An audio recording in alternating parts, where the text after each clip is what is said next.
దీర్ఘకాల వ్యాధులకు 20 ఏళ్ల అనుభవం ఉన్న అత్యుత్తమ హోమియోపతి వైద్యం మాస్టర్ హోమియోపతి. ఈ వారం మన గెస్ట్ గ్రామీణ ప్రాంతంలో పుట్టి ప్రభుత్వ బడిలో చదువుకొని జస్టిస్ స్థాయికి ఎదిగిన గొప్ప వ్యక్తి.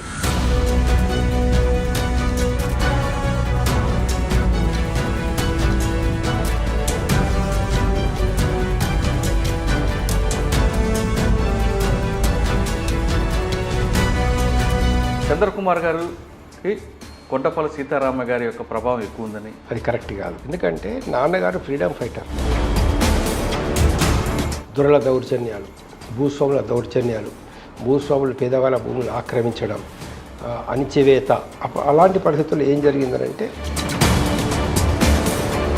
ఆదిలాబాద్ నుంచి హైదరాబాద్ చాలా యూనియన్లకు నేను అధ్యక్షుడిగా ఉన్నాను. తర్వాత ఇట్లా వరుసగా నా మీద దాడులు జరిగేసరికి ఆ విషయం మా అమ్మకి తెలిసి, నాన్నకు తెలిసి, నాన్నగారు ఏమనలేదు, ఏ రోజుల్లో నేను ఆపలేదు.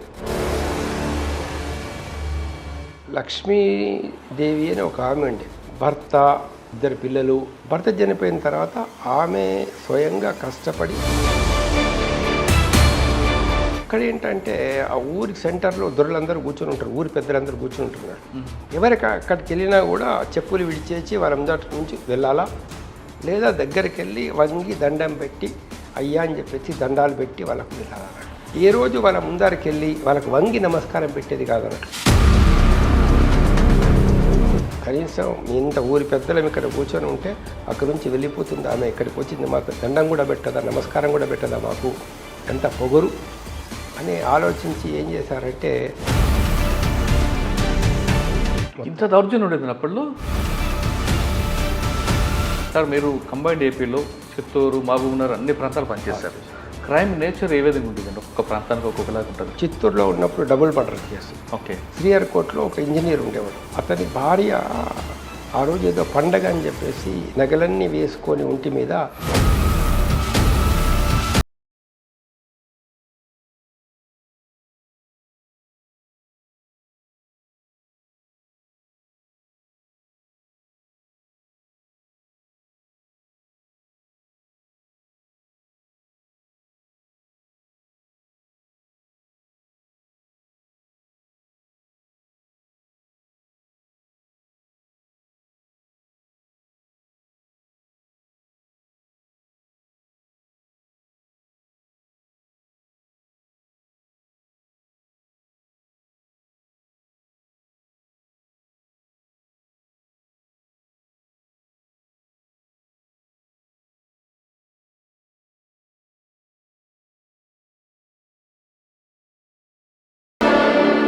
శవ పంచనామాలో ఉన్న కొలతల మేరకు ఒక ప్యాంట్ పీసు 10 మీటర్ల దూరంలో పడింది అంటే, చొక్కా ఒక 50 మీటర్ల దూరంలో పడింది అని అంటే, ఆ చొక్కా జేబులో ఉన్న కాగితం ముక్క ఎంత దూరంలో పడి ఉండొచ్చు.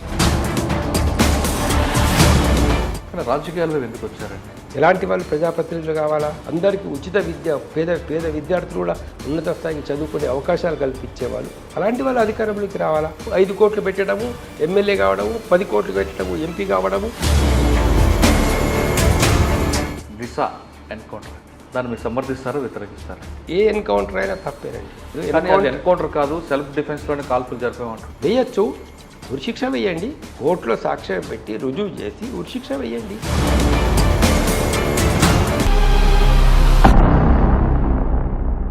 వెల్కమ్ టు లాయర్ సాబ్. ఈ వారం మన గెస్ట్ గ్రామీణ ప్రాంతంలో పుట్టి ప్రభుత్వ బడిలో చదువుకొని జస్టిస్ స్థాయికి ఎదిగిన గొప్ప వ్యక్తి. పేరు బి చంద్రకుమార్ గారు, రిటైర్డ్ జస్టిస్, హైకోర్టు. చంద్రకుమార్ గారు ఆచరణ జడ్జిమెంట్లో ఎక్కువగా మానవ హక్కుల ఉల్లంఘన, మానవ హక్కులు కాపాడటం మీద ఎక్కువగా ఉంటాయి. ఆయన కాంట్రాక్ట్ లేబర్ విషయంలో కానీ, ఉమెన్స్ సంబంధించిన విషయంలో కానీ ఖచ్చితంగా బాధితుల పక్షాన్ని నిలబడి జడ్జిమెంట్స్ ఉన్నాయి. సాధారణంగా రిటైర్ అయిన తర్వాత చాలామంది జడ్జిస్ వేరే వేరే వ్యాపకాల్లోనూ వేరే వేరే ఇష్యూస్లో ఉంటారు. కానీ చంద్రకుమార్ గారు ఎక్కడ పేదవాడికి అన్యాయం జరిగిందో పేదవాడి పక్షాన ఈ నేటి వరకు కూడా రేపటి కూడా వాళ్ళ తరపున గల వినిపించే వ్యక్తిగా ఉన్నారు. అటువంటి వ్యక్తిని ఈ వారం అడిగి అసలు ఈ జడ్జిస్ ఎలాగుంటారు, ఒక జడ్జిమెంట్ ఇచ్చే సమయంలో వాళ్ళకున్న ఒత్తిడి ఏ విధంగా ఉంటుంది, ఎక్కువగా వినిపిస్తుంది కనిపిస్తుంది బెంచెస్ మేనేజ్ చేసుకోవచ్చు అనే ఒక అపవాదం ఉంది, అది వాస్తవమా కాదా, అంతేకాకుండా కేసుల పెండెన్సీ ఎందుకు వస్తున్న విషయాన్ని సార్ నేను తెలుసుకున్నాం. సార్ నమస్తే అండి. నమస్తే. బి చంద్రకుమార్ గారు, ఆదిలాబాద్ జిల్లా. నాన్నగారు టీచర్, ఫ్రీడమ్ ఫైటర్. అక్కడి నుంచి మీరు గ్రామీణ ప్రాంతం నుంచి దశల వారికి ఎదుర్కొచ్చారు. చంద్రకుమార్ గారికి కొండపల్లి సీతారామ గారి యొక్క ప్రభావం ఎక్కువ ఉందని, చంద్రకుమార్ గారు ఆదిలాబాద్ దగ్గర జన్నారం దగ్గర తప్లాపూర్లో జరిగిన ఇష్యూలో ఆ ప్రభావం ఎక్కువగా మీ మీద పడి ఖచ్చితంగా ప్రజలకి, పేద ప్రజలు న్యాయం చేయాలి, ఎక్కడైతే న్యాయం జరగట్లేదో సామాన్యుడికి వాళ్ళ పక్షాన ఉండాలన్నది ఆ తపాల్పూర్ ఘటన మీ మీద ఎక్కువగా ప్రభావం పడిందని అంటారు. అక్కడి నుంచి వచ్చిన తర్వాత మీరు సిటీలోకి వచ్చి లా చేసి జడ్జిగా వెళ్ళిన తర్వాత మీరు ఇచ్చే జడ్జిమెంట్స్ అన్నీ కూడా పేదవాడి పక్షానికి కనిపిస్తే తప్ప హ్యూమన్ రైట్స్ ఎక్కడ వైలేషన్ అవుతుందో వాళ్ళ పక్షాన ఉంది. ఉదాహరణగా కాంట్రాక్ట్ లేబర్లో కేసుల విషయంలో కూడా వాళ్ళ పక్షాన కాంట్రాక్ట్ లేబర్ అయినా సరే ఖచ్చితంగా లేబర్ యాక్ట్ వాళ్ళకి వస్తుందంటూ ఒక మంచి జడ్జిమెంట్ ఇచ్చారు. అది ఇప్పుడు కూడా కేస్ స్టడీగా కనిపిస్తుంటారు. ఇటువంటి ఇచ్చినప్పుడు జడ్జిమెంట్స్ ఇచ్చినప్పుడు మీరు ఎలాంటి ఒత్తిడి గురి అవుతుంటారు? లేదు ఖచ్చితంగా రూల్ ఆఫ్ లా అనేది ఇంప్లిమెంట్ కోసం ఉంటారా, ఏదైనా మేనేజ్ చేయొచ్చా అనే ఒక అపవాదాన్ని పక్కన పెట్టి మీరు న్యూట్రల్గా వెలిగించారు ఒకటి. నెంబర్ 2, సాధారణంగా కొంతమంది బెంచెస్ మనకు అనుకూలంగా ఉంటేనే వెళ్తాం, లేదని వెళ్ళమని చాలామంది అంటుంటారు. అటువంటి అపవాదని మీరు ఏ విధంగా దాన్ని ఖండించుకుంటూ వస్తారు? నెంబర్ 3, సాధారణంగా జ్యుడిషియరీ అనేది స్ట్రాంగ్ ఉంది కాబట్టి ఈరోజు మన వ్యవస్థ కరెక్ట్గా ఉంది. అటువంటి మీరు జ్యుడిషియరీ వచ్చిన తర్వాత పొలిటికల్గా ఎందుకు వెళ్ళాల్సి వచ్చింది? ఈ 3 ప్రశ్నలు సమాధానం చెప్పే ముందు చంద్రకుమార్ గారి కుటుంబ నేపథ్యం, ఈ స్థాయికి రావడానికి మీరు పడ్డ కష్టం ఒకసారి చెప్పండి. ఇప్పుడు మీరు ఏదైతే చెప్పారో కొండపల్లి సీతారామ గారి యొక్క ప్రభావం ఉందనేది అది కరెక్ట్ కాదు. ఓకే, అది కరెక్ట్ కాదు. ఎందుకంటే నాన్నగారు ఫ్రీడమ్ ఫైటర్. నాన్నగారు ఆజాద్ హింద్ ఫౌజ్లో వాలంటీర్గా పనిచేశాడు. ఆయన ఓహో, ఎట్ ద ఏజ్ ఆఫ్ 16-17 ఇయర్స్లో ఆయన ఆజాద్ హింద్ ఫౌజ్లో చేశాడు. ఆయనకు దేశభక్తి చాలా ఎక్కువ. దేశ స్వతంత్రం కోసం ఆయన ఏమైనా చేయడానికి సిద్ధమయ్యాడు ఆ వయసులోనే. ఆయన తర్వాత ఏంటంటే నాన్నగారు ఏంటంటే ఎప్పుడు కూడా ఆయన సత్యాన్ని తప్పలేదు.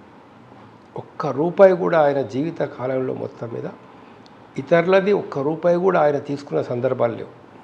ఏదైనా షాప్కి వెళ్ళి పర్చేజ్ చేసి వచ్చిన తర్వాత కూడా రూపాయి ఎక్కువగా ఆ షాప్ అతను ఇచ్చాడు అనుకుంటే తిరిగి ఆ షాప్కి వెళ్ళేసి ఎంత దూరమైనా పర్వాలేదు రూపాయి ఇచ్చేసి వచ్చేంత వరకు ఆయన స్థిరపట్టేది కాదు. సో నాన్నగారి ప్రభావం చాలా ఎక్కువ నా మీద. అదేవిధంగా మా అమ్మ యొక్క ప్రభావం. అమ్మ ఏంటంటే ఎవరు కష్టంలో ఉన్నా ఆమె చాలా స్పందించేది. అసలు ఆమె దృష్టిలో ఆమెకు తెలిసి ఎవరు ఆకలితో ఉండే సమస్య లేదు అన్నట్లు. ఇంటికి వచ్చిన వాళ్ళైనా, పక్కింటి వాళ్ళైనా, మా కాలనీలో అయినా, ఎవరింట్లో అయినా ఇబ్బందిగా ఉంది అంటే ఒక్కొక్కసారి అయితే ఈమెనే వంట ప్రిపేర్ చేసుకొని వెళ్ళి వాళ్ళకి వెళ్ళి భోజనం పెట్టేది, కానీ ఎవరు ఉపవాసం ఉండాలనేటువంటి విషయం ఆమె సహించేది కాదు అన్నట్లు.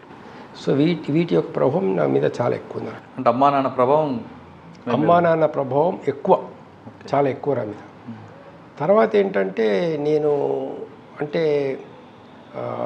చదువుకునే రోజుల్లోనే ప్రధానంగా నాకు ప్రభావం కలిగించిన మరొక విషయం ఏంటంటే ఇంత గొప్ప మానవతావాదులు, ఇంత సత్యసంధులు, ఇంత గొప్ప వ్యక్తులైనటువంటి మా అమ్మ నాన్నగారు, ఆయన టీచర్గా హానెస్ట్గా పనిచేస్తున్నాడు. ట్రైబల్ విలేజ్లలో కూడా ఈవినింగ్ సాయంత్రం 5 గంటల వరకు ఆయన పనిచేస్తాడు. ఎక్కడికి వెళ్ళినా కూడా వాళ్ళు కూరగాయలు ఇచ్చినా తీసుకోడు కనీసం అక్కడ ఉన్నటువంటి రైతులు. అటువంటి వ్యక్తి ఇన్ని కష్టాలు పడుతున్నాడే, ఇన్ని ఇబ్బందులు పడుతున్నాడు. దీనికి కారణం ఏంటి? సమాజంలో పేదరికం ఎందుకుంది, దారిద్ర్యం ఎందుకుంది, ఈ పేదరికం ఎలా పోవాలా, దారిద్ర్యం ఎలా పోవాలి, మొట్టమొదటి మా అమ్మ నాన్న కష్టాలను ఎలా తీర్చాలా అనేటటువంటి ఒక సంకల్పం నన్ను మరింత శ్రద్ధగా చదువుకోవడానికి, మరింత సామాజిక కార్యక్రమాల్లో పాల్గొనేటట్లు చేసింది అన్నట్లు. దాని తర్వాత నేను హాస్టల్స్కి వెళ్ళి హాస్టల్ విద్యార్థుల సమస్యల మీద పనిచేసేవాడిని. వాళ్లకు అక్కడ ఉండేటటువంటి భోజనంలో ఇబ్బంది అయినా, కరెంటు లేకపోయినా, వాటర్ రాకపోయినా, రకరకాల ఇష్యూస్ మీద విద్యార్థుల యొక్క సమస్యలు తీసుకొని, టీచర్స్ లేకపోయినా అక్కడ వీటి ఇష్యూస్ తీసుకొని అధికారుల దగ్గరికి వెళ్ళేవాళ్ళం, మాట్లాడేవాళ్ళం, చేసేవాళ్ళం. హై స్కూల్లో ఉన్నప్పుడు అప్పుడు ఏం జరిగిందంటే ఆ గ్రామీణ ప్రాంతంకి వెళ్ళి వచ్చినటువంటి వాళ్ళు ఆయా గ్రామాల్లో జరిగేటటువంటి అన్యాయాల గురించి, అక్రమాల గురించి మాకు చెప్పేవారు. దురల దౌర్జన్యాలు, భూస్వాముల దౌర్జన్యాలు, భూస్వాములు పేదవాళ్ళ భూములు ఆక్రమించడం, అణిచివేత. అలాంటి పరిస్థితుల్లో ఏం జరిగిందంటే మేము ఆ గ్రామాలకు వెళ్ళి ఆ గ్రామాల ప్రజల్ని మీరు వచ్చి అప్లికేషన్ ఇవ్వండి కలెక్టర్ గారికి, ఎస్పీ గారికి అంటే ఆ ధైర్యం కూడా ప్రజలకు లేదన్నట్లు. కనీసం ఆ దొరలకు వ్యతిరేకంగా ఒక అప్లికేషన్ కూడా ఇచ్చేటటువంటి పరిస్థితి లేదు ఆ రోజుల్లో. కాబట్టి మేమే స్వయంగా గ్రామాలకు వెళ్ళి 1970, 71, 72 ప్రాంతంలో 71 ప్రాంతం లోపల మొత్తం గ్రామాలన్నీ తిరుక్కుంటూ అక్కడ ఉన్నటువంటి ప్రజల్ని చైతన్యవంతులు చేస్తాం. అప్పుడు చాలామంది చెప్పేవారు, మా నాన్నగారితో కూడా చెప్పారు, ఆయన ఏంటి ఆ దొరలకు వ్యతిరేకంగా తిరుగుతున్న గ్రామాలు, దొరలు దాడి చేసి చంపేస్తారు, దొరలకు వ్యతిరేకంగా ఎవరున్నా కూడా వాళ్ళని చంపేస్తారు అనేటటువంటి పరిస్థితి. నాన్నగారు మమ్మల్ని ఏమీ ఆపలేదు అందులో. వాడు ఏది చేసినా కరెక్ట్గానే చేస్తాడు, న్యాయంగానే చేస్తాడు అనే నమ్మకం ఆయనకు పూర్తిగా ఉందంట. తర్వాత గ్రామీణ ప్రాంతంలో క్రమక్రమంగా జనాలను సమీకరించి వాళ్ళని చైతన్యవంతులను చేసి వాళ్ళకి ధైర్యం తీసుకొని వాళ్ళని తీసుకొచ్చి వాళ్ళ చేత అప్పుడు ఉండేటట్టు మా జిల్లా కలెక్టర్ ఆర్కేఆర్ గుణెల గారు, మా జిల్లా కలెక్టర్ అని పెద్దగా అప్లికేషన్స్ అని ఇచ్చాం మేము. చంద్రయ్య గారిది కూడా పక్క ఊరే, తిమ్మాపూర్ విలేజ్, జస్టిస్ చంద్రయ్య గారిది కూడా వాళ్ళ గ్రామంలోనే జరిగింది ప్రధానమైనటువంటి పోరాటం. వాళ్ళ భూమి కూడా కొంత దొరల వాళ్ళు ఆక్రమించారు ఆ టైంలో. అప్పుడు మేము అప్లికేషన్ ఇచ్చిన తర్వాత వెట్టి చాకిరి గురించి చెప్తే ఈ స్త్రీలను గురించి వాళ్ళు బలవంతాన తీసుకెళ్ళి వాళ్ళ బంగ్లాలలో ఉంచుకొని రేప్ చేయడం, ఇలాంటి ఇన్సిడెంట్స్ అన్నీ చెప్పిన తర్వాత కలెక్టర్ గారు చాలా ఆశ్చర్యపోయి ఇది వాస్తవమా అంటాడు ఆయన. గోనె గారు, ఆర్కేఆర్ గుణెల గారు, ఇది వాస్తవమా అంటారు. వాస్తవం అంటే నాకు సార్ నేను చెప్పే మాట మీద మీకు నమ్మకం ఉందా లేదా తెలియదు, నాకు మీరు స్వయంగా వచ్చి చూడండి అన్నమాట. ఆయన he has taken a bold decision. ఆయన వెంటనే ఎస్పీ గారితో మాట్లాడి చంద్రకుమార్ గారు చెప్తున్న విషయాలు చాలా తీవ్రంగా ఉన్నాయి, మనం వెళ్ళాల్సిందే ఆ గ్రామాలకు అని చెప్పేసి అది డిక్లేర్ దట్ 3 రోజుల తర్వాత 4 రోజులు వస్తానని డిక్లేర్ చేసి ఆ డేట్కు ఆ సమయానికి వచ్చాడు అన్నట్టు. అప్పుడు ఎస్పీ ఎవరండి? అప్పుడు సదాశివరావు గారు ఎస్పీ. ఆయన తర్వాత డీజీ రైల్వేస్గా కూడా చేశాడు. మంచి రచయిత. ఆయన కూడా మంచి గొప్ప వ్యక్తి, చాలా గొప్ప వ్యక్తి. వీళ్ళిద్దరు కూడా చాలా గొప్ప వ్యక్తులు నా జీవితంలో పర. వాళ్ళిద్దరు వచ్చేసి అక్కడ ఏంటంటే ఎంతోమంది జనం అందరూ కూడా వచ్చేసి చాలా కలెక్టర్ గారు వచ్చారు అని ఒకళ్ళ మీద అప్లికేషన్స్ అన్ని ఇవ్వడం, ఆ దుర్ల మనుషులు వచ్చి ప్రజల్ని బెదిరించడానికి ప్రయత్నం చేస్తూ ఉంటే ఎస్పీ గారు కలెక్టర్ గారు సమక్షంలోనే అప్పుడు ఎస్పీ గారు పిస్తోల్ తీసి వాళ్ళకి గురిపెట్టి ఇక్కడి నుంచి వెళ్ళిపోతారా లేకపోతే కాల్ చేయమంటారా అనేటువంటి పరిస్థితిలో వాళ్ళందరూ పారిపోయారు. సినిమా స్టైల్లో జరిగింది అది. అవును, 5-6 గుండాలు వచ్చారు. వాళ్ళని చూసి జనం ఎక్కడెక్కడ బెంబిలు ఎత్తిపోతున్నారు. పంపించేసిన తర్వాత ఏతుందో కావాలా అప్పుడు కలెక్టర్ గారు ఆ రెవెన్యూ రికార్డ్స్ అన్నీ కూడా వెరిఫై చేయించేసి ఈ భూమి దాదాపు 30 acres ఆఫ్ భూమి, 30 ఎకరాల భూమి పేదవాళ్ళది అనే విధంగా ఒక నిర్ణయానికి రావడం జరిగింది అన్నట్టు. సో ఈ వెట్టి చాకిరీ దాదాపు బంద్ అయిపోయింది అందులో. ఇవన్నీ పరిస్థితులలో దొరలకు ఏం చేయాలో అర్థం కాక ఆ దొరల మనుషులకు వాళ్ళు కోర్టుకు వెళ్ళి ఆ భూమి మీద ఇంజక్షన్ ఆర్డర్ తీసుకొచ్చారు. అప్పుడు ఏం చేయాలా, ఈ గ్రామాలందరూ మా దగ్గర పరిగెత్తుకొని వచ్చారు. ఏం చేయాలా సార్, ఎట్లా చేయాలంటే నేను కలెక్టర్ గారి దగ్గరికి వెళ్తే కుమార్ కోర్టు ఆర్డర్ కదా మేమేం చేయగలమన్నాడు అందరం. ఎస్పీ గారి దగ్గరికి వెళ్తే ఆయన కూడా అంతే, కోర్టు ఆర్డర్ కదా కుమార్ మేమేం చేయగలము, ఏం చేయలేమన్నారు. అక్కడేమో పంట రెడీగా ఉంది కోసుకోవడానికి. 4 రోజులైతే దొరల మనుషులు వచ్చి మొత్తం పంట కోసుకుంటారు. ఇన్ని రోజులు స్ట్రగుల్ చేసిందంతా వేస్ట్ అయిపోతుంది. సో ఒక బోల్డ్ డెసిషన్ ఏం తీసుకున్నామంటే రాత్రికి రాత్రి పంట కోసుకోవాలనే డెసిషన్ తీసుకున్నాం. ఆ నిర్ణయం వల్ల 30 ఎకరాల భూమిలో రాత్రికి రాత్రి తెల్లారేసరికి వడ్లన్నీ ఇంటికి వచ్చేటటువంటి విధంగా అన్ని ఏర్పాట్లు జరిగిపోయినాయి అన్నట్టు. దాంతో నెక్స్ట్ డే వచ్చారు, వాళ్ళు అరెస్ట్ చేశారు. ఒక 18 మందిని కోర్టుకు పంపించారు అన్నట్లు.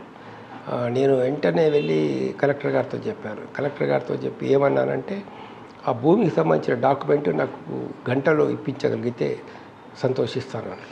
నెక్స్ట్ డే మార్నింగ్ కల్లా ఆ భూమికి సంబంధించిన డాక్యుమెంట్ 10 గంటలకల్లా నా చేతిలోకి వచ్చే విధంగా చూశాడు. అంతకుముందు మాకు తెలియని వయసు అప్పుడు. అప్పుడు ఏంటంటే 17-18 ఇయర్స్, 18 ఇయర్స్ ఏం తెలియదు అందులో. అప్పుడు తెలియక నేను డైరెక్ట్గా అక్కడ మేజిస్ట్రేట్ గారి ఇంటికి వెళ్ళాను ఒకరోజు. సార్ మా వాళ్ళందరూ అరెస్ట్ తీసుకొచ్చారు, ఎంత అన్యాయము, భూమి మాది, మా వాళ్ళది భూమి, ఇలా వాళ్ళందరూ జైల్లో పెట్టారు అరెస్ట్ చేసి అంటే, అలా కాదు బాబు, జడ్జి గారింటికి రాకూడదు, అందులో వచ్చావు పర్వాలేదు, అయితే నువ్వు అప్లికేషన్ కోర్టులో బెయిల్ అప్లికేషన్ వేస్తే రేపు ఆ డాక్యుమెంట్స్ అన్నీ చూసి నేను ఆర్డర్స్ చెప్తాన్నాడు ఆయన మర్యాదగా. మేజిస్ట్రేట్ గారు, నరసింహులు మేజిస్ట్రేట్ గారు, ఆయన కూడా చాలా మంచి వ్యక్తి. సో నెక్స్ట్ డే మార్నింగ్ మా కోర్టులో బెయిల్ పిటిషన్ విచారణకు వచ్చేసరికి కలెక్టర్ గారి ఆర్డర్స్ మాకు రెవెన్యూ రికార్డుకు సంబంధించినటువంటి దాన్ని ఆర్డీఓ గారి ఆఫీస్లో మాకు 10 గంటలకల్లా ఇచ్చేశారు. అది తీసుకొని పరిగెత్తుకొని కోర్టుకు వెళ్ళాను. వెళ్ళేసరికి కరెక్ట్గా మా బెయిల్ పిటిషన్ బెంచ్ మీదకి వచ్చింది అన్నట్లు. ఈ రికార్డ్ అంతా చూపించాం జడ్జి గారికి. మేమే ఓనర్స్ము అని చెప్పేటటువంటి డాక్యుమెంట్స్ అని చూసి మా వాళ్ళందరికీ బెయిల్ ఇచ్చేశారు. అసలు బెయిల్ ఇచ్చేసిన తర్వాత అక్కడ నుంచి వీళ్ళ ఊరుకు ఈ తిమ్మాపూర్ తపాల్పూర్ ఏరియాకి రావాలంటే తాళ్ళపేట దగ్గర దిగాల బస్సు. మేము 4 o'clock అక్కడి బస్సు దిగితే ఈ వార్త చుట్టుపక్కల గ్రామాలు తెలిసి 4-5 వేల మంది జనం గ్యాదర్ అయ్యారు అక్కడ. అసలు ఎంత అంటే ఆశ్చర్యం అంటే ఈ జైలు నుంచి వచ్చిన వాళ్ళందరి మెడలో పూలమాల వేయడం, మా మెడలో పూలమాలలు వేయడం, మొత్తం పూలు చల్లడం ఎక్కడిదక్కడ కూడా. వాళ్ళకి ఎంత ఆశ్చర్యం అంటే దొరలు అరెస్ట్ చేయిస్తే 24 గంటల్లో బయటకు వచ్చారు మా వాళ్ళు. గొప్ప విషయం కదండి. చాలా అంటే దొరలు పగబట్టారు, అరెస్ట్ చేయించారంటే వాడు సంవత్సరాల తరబడి బయటకు రాడు అనేది వాళ్ళకి ఒక గతంలో ఉన్నటువంటి అనుభవాలు అన్నట్లు. అలాంటిది 24 గంటల్లో బయటకు వచ్చేసారంటే అదొక స్వతంత్రం వచ్చినంత ఫీలింగ్ వాళ్ళకి వచ్చింది అన్నట్లు. అక్కడ ప్రజలు గ్రామం తరలొచ్చి మీకు స్వాగతం పలికి ఒక 5-6 గ్రామాల ప్రజలు తరలొచ్చి స్వాగతం అన్నట్లు. అసలు ఎంత గొప్ప విషయం అందరంటే దొరల ఇంటి ముందడికెళ్ళి చెప్పులు దొడుక్కొని కూడా నడవలేనటువంటి పరిస్థితులు ఉన్నవాళ్ళు, దొర అక్కడ కూర్చున్నాడు లేక అక్కడ నుంచి వస్తున్నారు దొర మనుషులు అంటే ఇక్కడ నుంచి పారిపోయేటటువంటి జనము, అలాంటి జనము దొరల దౌర్జన్యాలు నశించాలి అని చెప్పేసి నినాదాలు చేశారు ఆ రోజుల్లో అని అంటే ఇంకా చెప్పండి పరిస్థితి ఎంత మారిపోయిందో. సో వెట్టి చాకిరి పోయింది, అన్నీ పోయినాయి, వీళ్ళ భూములు వీళ్ళకి వచ్చేసినాయి, దాదాపు దొరల గ్రామాలు వదిలిపెట్టే పరిస్థితి ఏర్పడిందట. ఆ పరిస్థితుల్లో యాక్చువల్గా అంతకుముందు కూడా కొండపల్లి సీతారామయ్య గారు నా గురించి తెలుసుకొని ఒకసారి పిలిపించి మాట్లాడి నువ్వు ఇట్లా ఇంత పెద్ద పెద్ద ఉద్యమాలు చేస్తున్నావు, పోరాటాలు చేస్తున్నావు దొరలకు వ్యతిరేకంగా, మరి నువ్వు మాలో చేరితే బాగుంటుంది అంటే నేనేమన్నానంటే వ్యక్తిగత హింసావాదాన్ని నేను అంగీకరించను. ఏ వ్యక్తిని చంపడం కానీ కనీసం బాధ పెట్టడం కూడా నాకు ఇష్టం ఉండదు దాని లోపల. అలాంటిది మీది వర్గశత్రు నిర్మూలన సిద్ధాంతం, వర్గశత్రు నిర్మూలన సిద్ధాంతాన్ని నేను అంగీకరించాను అని చెప్పారు. అంత పెద్ద నాయకుడు నాకు 17-18 ఏళ్ళ వయసుతో డైరెక్ట్గా నా మనసులో ఉన్నటువంటి మాట చెప్పేశారు. చుట్టుపక్కల వాళ్ళందరూ ఆశ్చర్యపోయారు దాన్ని. తర్వాత ఆయన అన్నాడు, కరెక్టే కానీ నీకు రక్షణ ఎక్కడ ఉంటుంది, నువ్వు ఒంటరిగా ఉన్నావు, 2-3 ఫ్రెండ్స్ మీ వాళ్ళు ఉన్నారు, మీరే చేస్తున్నారు కదా, దొరలు మీ మీద వచ్చి దాడి చేస్తే వాళ్ళ గుండాలు వచ్చి నిన్ను చంపేస్తే ఏం చేస్తావు నువ్వు అని చెప్పేసి అడిగారు. మాతో పాటు ఉంటే నీకు రక్షణ ఉంటుంది, మా దళాలు ఉంటాయి, మాకు సాయుధ దళాలు ఉంటాయి, నీకు ప్రొటెక్షన్ ఉంటుంది అనే విధంగా చెప్పాడు అన్నట్టు. నేనేమన్నా అంటే నాకు ఏమీ అర్థం కాలేదు కానీ నన్ను ఎవరు చంపలేరు సార్ అని చెప్పాను. నన్ను ఎవరు చంపలేరు అన్నారు మీరు? నన్ను ఎవరు చంపలేరు, నాకు చావు రాదు అంటే వేరే వాళ్ళ చేతిలో నా ఇష్టం లేకుండా నాకు చావు రాదు అని చెప్పారు. అది చాలా ఆశ్చర్యపడారు. అదేంటంటున్నా, అవును నన్ను ఎవరు చంపలేరు సార్ అన్న. అట్లా జరిగింది. దాని తర్వాత ఏంటంటే ఏదో అనేక విధాలుగానండి, దైవ కృప అనండి, భగవంతుని కృప అనండి, ఒక శక్తి అనండి, ఏదైనా పేరు పెట్టండి, లేకుంటే సమాజం వాళ్ళ యొక్క ఒక దీవెన రండి, పేదవాళ్ళ యొక్క దీవెన రండి. ఎన్నిసార్లు నన్ను చంపాలని ఎంతమంది ప్రయత్నం చేసినా కూడా క్షణాల మీద నేను బయటపడ్డా కానీ ఎవరు నన్ను చంపలేకపోయారు. సార్ అక్కడే తపలాపూర్ సంఘటన ఏంటంటే సార్ అది వేరే. దాని తర్వాత ఏంటి, ఇదంతా జరిగిపోయిన తర్వాత అది అవసరం లేకుండా కూడా నక్సలైట్స్ వాళ్ళ కుటుంబం మీద దాడి చేసి 5 భూస్వాముల వాళ్ళ పిల్లల్ని భూస్వాములను చంపేయడం జరిగింది. It was not required according to me. అచ్చా. తర్వాత మీరు మీ గ్రామం నుండి సిటీకి ఎప్పుడు వచ్చారు? అది మా గ్రామం కాదు యాక్చువల్గా. అవును, కానీ ఈ ఇన్సిడెంట్ జరిగిన తర్వాత తపాలాపూర్ గురించి కాదు, ఆదిలాబాద్ నుంచి హైదరాబాద్కి. ఆదిలాబాద్ నుంచి హైదరాబాద్కి ఏంటంటే ఇది నాది లా 1977లో పూర్తయింది. 78 నుంచి నేను ఆదిలాబాద్లో ప్రాక్టీస్ చేశాను. ప్రాక్టీస్ చేసేటప్పుడు అనేక రకాల సమస్యలు, ఆదివాసుల సమస్యలు, దళితుల సమస్యలు, కార్మికుల సమస్యలు, పేదవాళ్ళ సమస్యలన్నీ తీసుకొని పెద్ద ఎత్తున అడ్వకేట్గా ఒక 10 ఏళ్ళు అడ్వకేట్గా ప్రాక్టీస్ చేశాను ఆదిలాబాద్లో. అప్పుడు 87లో ఒక మున్సిపల్ కౌన్సిలర్కి కూడా నేను ఎన్నికయ్యాను అక్కడ. చాలా యూనియన్లకు నేను అధ్యక్షుడిగా ఉన్నాను. తర్వాత ఇట్లా వరుసగా నా మీద దాడులు జరిగేసరికి ఆ విషయం మా అమ్మకి తెలిసి, నాన్నకు తెలిసి, నాన్నగారు ఏమనలేదు, ఏ రోజు కూడా నన్ను ఆపలేదు.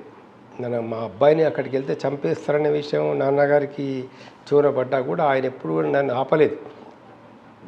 అమ్మ అమ్మ మనసు వేరే కదా, తల్లి నాది. నేను ఒక్కనే కొడుకును, ఇంకొక అమ్మ చెల్లెలు, నేను ఒక్కనే కొడుకును కాబట్టి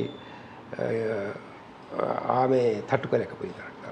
సార్, ఆదిలాబాద్లో మీ ప్రాక్టీస్ సమయంలో మీకు బాగా మనసుకు హత్తుకున్న ఒక సంఘటన అంటే కేసు విషయం, అంటే ఎవరైనా బాధితులకి నేను న్యాయం చేస్తానని ఇప్పటికీ మీకు మెమరబుల్ ఉంటుంది ఒకటి, అదేవిధంగా తప్పించుకున్న దాడి గురించి ఒకటి చెప్పండి. కేసులు అంటే అంటే మీరు చాలా చేస్తారు, ఎక్కువగా హ్యూమన్ రైట్స్కి సంబంధించి చాలా కేసులు చేశాము. అక్కడ ఏంటంటే లక్ష్మీదేవి అని ఒక ఆమె ఉండే, వాళ్ళు రెడ్డి క్యాస్ట్ వాళ్ళది. ఆమెకు కూడా 20-25 ఎకరాలు 30 ఎకరాల వరకు భూమి ఉంటుంది ఆమెకు. భర్త, 2 పిల్లలు, అబ్బాయికి 11 ఏళ్ళు ఉంటాయి, అమ్మాయికి 12 ఏళ్ళు ఉంటాయి. చిన్న కుటుంబమే. అందులో భర్త చనిపోయాడు. భర్త చనిపోయిన తర్వాత ఆమె స్వయంగా కష్టపడి వ్యవసాయం చేయించుకుంటూ, జీతగాళ్ళం పెట్టుకొని, పని వాళ్ళం పెట్టుకొని వ్యవసాయం చేయించుకుంటూ, పిల్లల్ని చదివించుకుంటూ చాలా గౌరవప్రదంగా బతుకుతున్నారు. ఓకే. అక్కడ ఏంటంటే ఆ ఊరి సెంటర్లో దొరలందరూ కూర్చొని ఉంటారు, ఊరి పెద్దలందరూ కూర్చొని ఉంటున్నారు.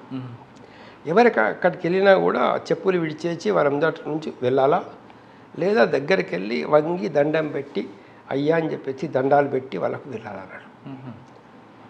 ఈమె ఏం చేసేదంటే అక్కడికి వెళ్ళేదే కాదు, ఆ సెంటర్కే వెళ్ళేది కాదు. ఒకవేళ అక్కడ నుంచి వెళ్ళాల్సి వచ్చినా కూడా పక్క నుంచి నడుచుకుంటూ వెళ్ళిపోయేది ఆమె. ఏ రోజు వాళ్ళ ముందరికి వెళ్ళి వాళ్ళకు వంగి నమస్కారం పెట్టేది కాదన్నట్లు. అసలు కులం కూడా ఒకటే, వాళ్ళ కులం వీళ్ళ కులం దాదాపు ఒకటే అందులో, కానీ వాళ్ళు సహించలేదని. భర్త లేని స్త్రీ కనీసం ఇంత ఊరి పెద్దలం ఇక్కడ కూర్చొని ఉంటే అక్కడి నుంచి వెళ్ళిపోతుంది ఆమె, ఇక్కడికి వచ్చింది మాకు దండం కూడా పెట్టదా, నమస్కారం కూడా పెట్టదా, మాకు ఎంత పొగరు అని ఆలోచించి ఏం చేశారంటే ఆమె పక్క చేనులో ఒక 20 మక్క కంకులు ఎవరో దొంగతనం చేశారని ఒక ఆరోపణ తీసుకొచ్చి ఈమె ఇంటికి మనిషిని పంపించారు. వాడు కంప్లైంట్ ఇచ్చాడు, నీ మీద నువ్వు 20 మక్క కంకులు దొంగతనం చేసావట అతని చేనులో, వచ్చి ఇక్కడ మా పంచాయతీలో ఒక రా అని చెప్పారు. ఆమెంది నాకే 20 ఎకరాల భూమి ఉంది, నాకే ఇంత పెద్ద మక్క తోట ఉంది, నేను ఇంకొకళ్ళ చేనులో 20 మక్క కంకులు దొంగతనం చేయాల్సిన అవసరం నాకేం వచ్చింది, నాకే జీతగాలు ఉన్నారు, సరే మీరు పెద్దవాళ్ళు అంటున్నారు కాబట్టి 200 మక్క కంకులు పంపిస్తాను నేను అక్కడికి, నేను మటుకు రాను అని చెప్పారు. ఇది విని వాళ్ళకి మరింత కోపం వచ్చేసింది. పంచాయతీకి పిలిస్తే పంచాయతీ కూడా రాదా అని చెప్పేసి వాళ్ళు అందరూ ఒక గ్రూప్గా వెళ్ళేసి కొంతమంది మూకంతా జమ చేసుకొని అక్కడికి వెళ్ళేసి ఆమె ఇంటి మీద దాడి చేసి ఇల్లుని పగలగొట్టేసి, తలుపులు పగలగొట్టేసి, బీరువా పగలగొట్టేసి, ఇల్లంతా దోచుకొని ఆ మొత్తం 20 ఎకరాల భూమిని కూడా పశువులతో మెప్పించారు. ఇంత దౌర్జన్యం ఉండేది అప్పట్లో. అదే కదా జరిగేటటువంటి ఒక ఇష్యూస్ అని కూడా. ఇది బహుశా నేను అనుకుంటా 81, 82 ఆ ప్రాంతంలో జరిగిందని నాకు జ్ఞాపకం. 80, 81 ప్రాంతంలో జరిగిందని అంటాను. తర్వాత ఆమె పోలీస్ స్టేషన్కి వెళ్ళింది. ఈమె కంటే మొదలే వాళ్ళు అక్కడ లోకల్ లీడర్స్ వెళ్ళి మాట్లాడడం. సో పోలీసులు ఆమె కేసు తీసుకోలే. ఒక ఇంటి మీద దాడి చేసి ఒక స్త్రీని కొట్టి, తలుపులు పగలగొట్టి, అలమరా పగలగొట్టి ఆమె 20 ఎకరాల భూమిని ధ్వంసం చేస్తే పోలీస్ కేసు కాలే. ఒక డకాయిట్ కానీ పోలీస్ కేసు కాలే. సిఐ దగ్గరికి పోయింది ఆమె. సిఐకి లోకల్ ఎమ్మెల్యేతో చెప్పించారు. డిఎస్పీ దగ్గరికి పోయారు, ఆ లోకల్ మినిస్టర్తో లోకల్ ఎమ్మెల్యేతో చెప్పించారు. ఎస్పీ దగ్గరికి పోయారు. ఎక్కడికి వెళ్ళినా కూడా కనీసం కేసు రిజిస్టర్ కాదు. అంటే అప్పుడు ఎస్పీ సదాశివ్ గారు లేరా? లేదు, ఇది సదాశివరావు గారు 1971.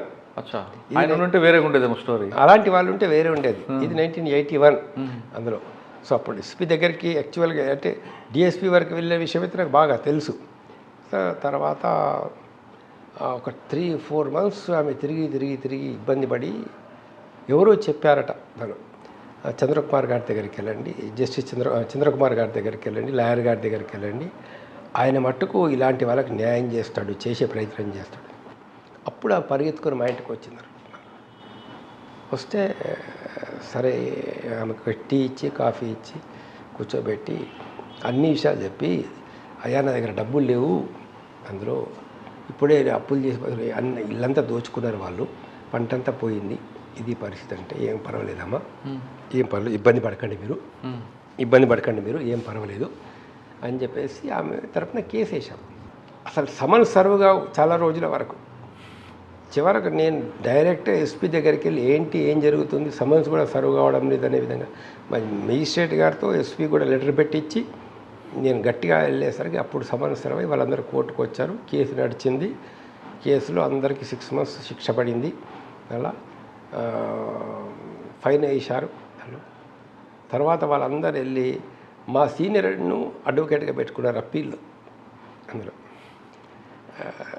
ఆయన ఒకరోజు వచ్చేసి ఏమయ్యా ఏదైనా చెయ్యి ఇందులో అన్నాడు.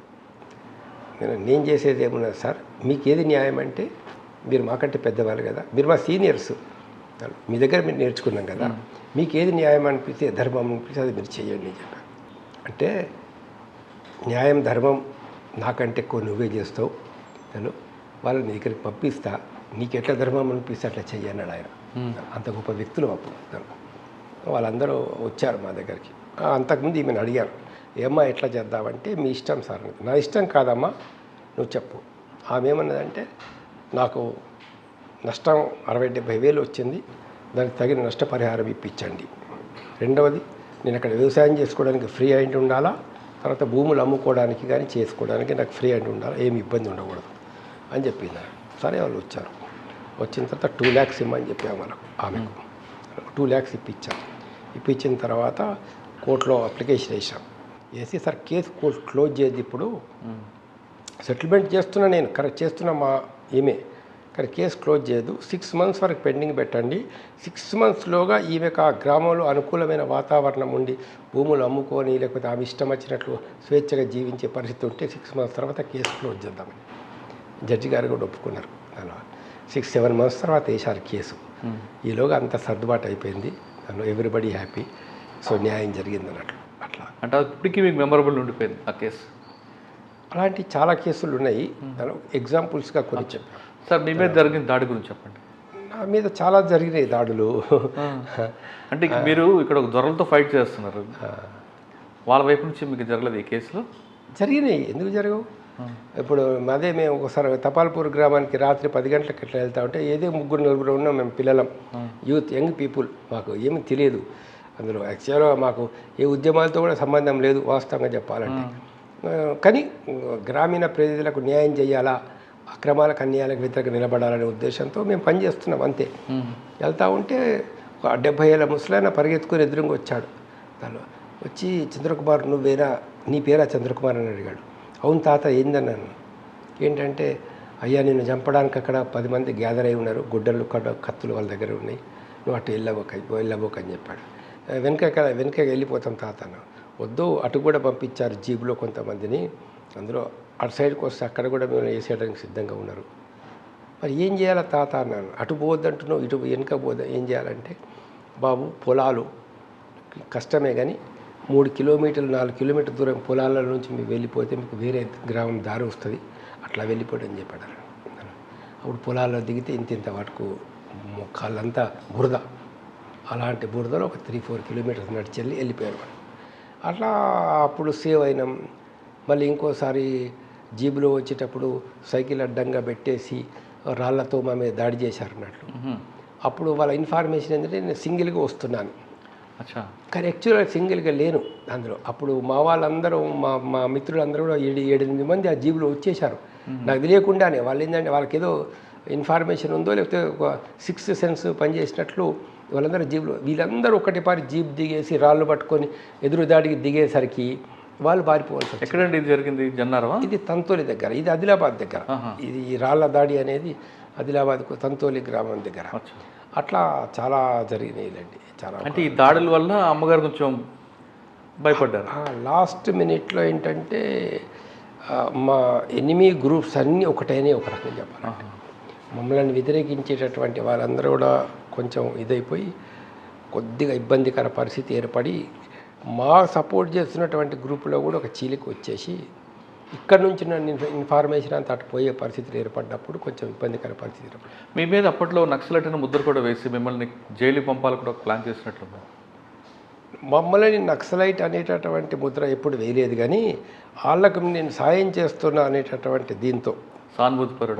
వాళ్ళకి నేను సానుభూతిపరుడిగా ఉన్నాను అనేటువంటి దీంతో వాళ్ళందరినీ తపాల్పూడు హత్యల తర్వాత, మర్డర్స్ తర్వాత ఏతుందో గ్రామీణ ప్రజలందరినీ కూడా వాళ్ళు విపరీతంగా టార్చర్ చేస్తున్నారు. వాళ్ళు పోలీసు వాళ్ళు పట్టుకొని స్త్రీలను కొట్టడము, పిల్లల్ని కొట్టడము, రకరకాల ఇబ్బందులు పెడతా ఉంటే అక్కడ గ్రామాల్లో ఉన్నటువంటి వాళ్ళందరూ నా దగ్గరకు వచ్చారు. కొద్దిమంది పారిపోయి అక్కడ నుంచి వచ్చేసి సార్ ఇట్లా టార్చర్ చేస్తున్నారు వీళ్ళందరినీ అంటే, అప్పుడు నేను లా చేస్తున్నా, లా సెకండ్ ఇయర్ చేస్తున్నా. అప్పుడు నేను కాచిగూడలో ఉన్నా.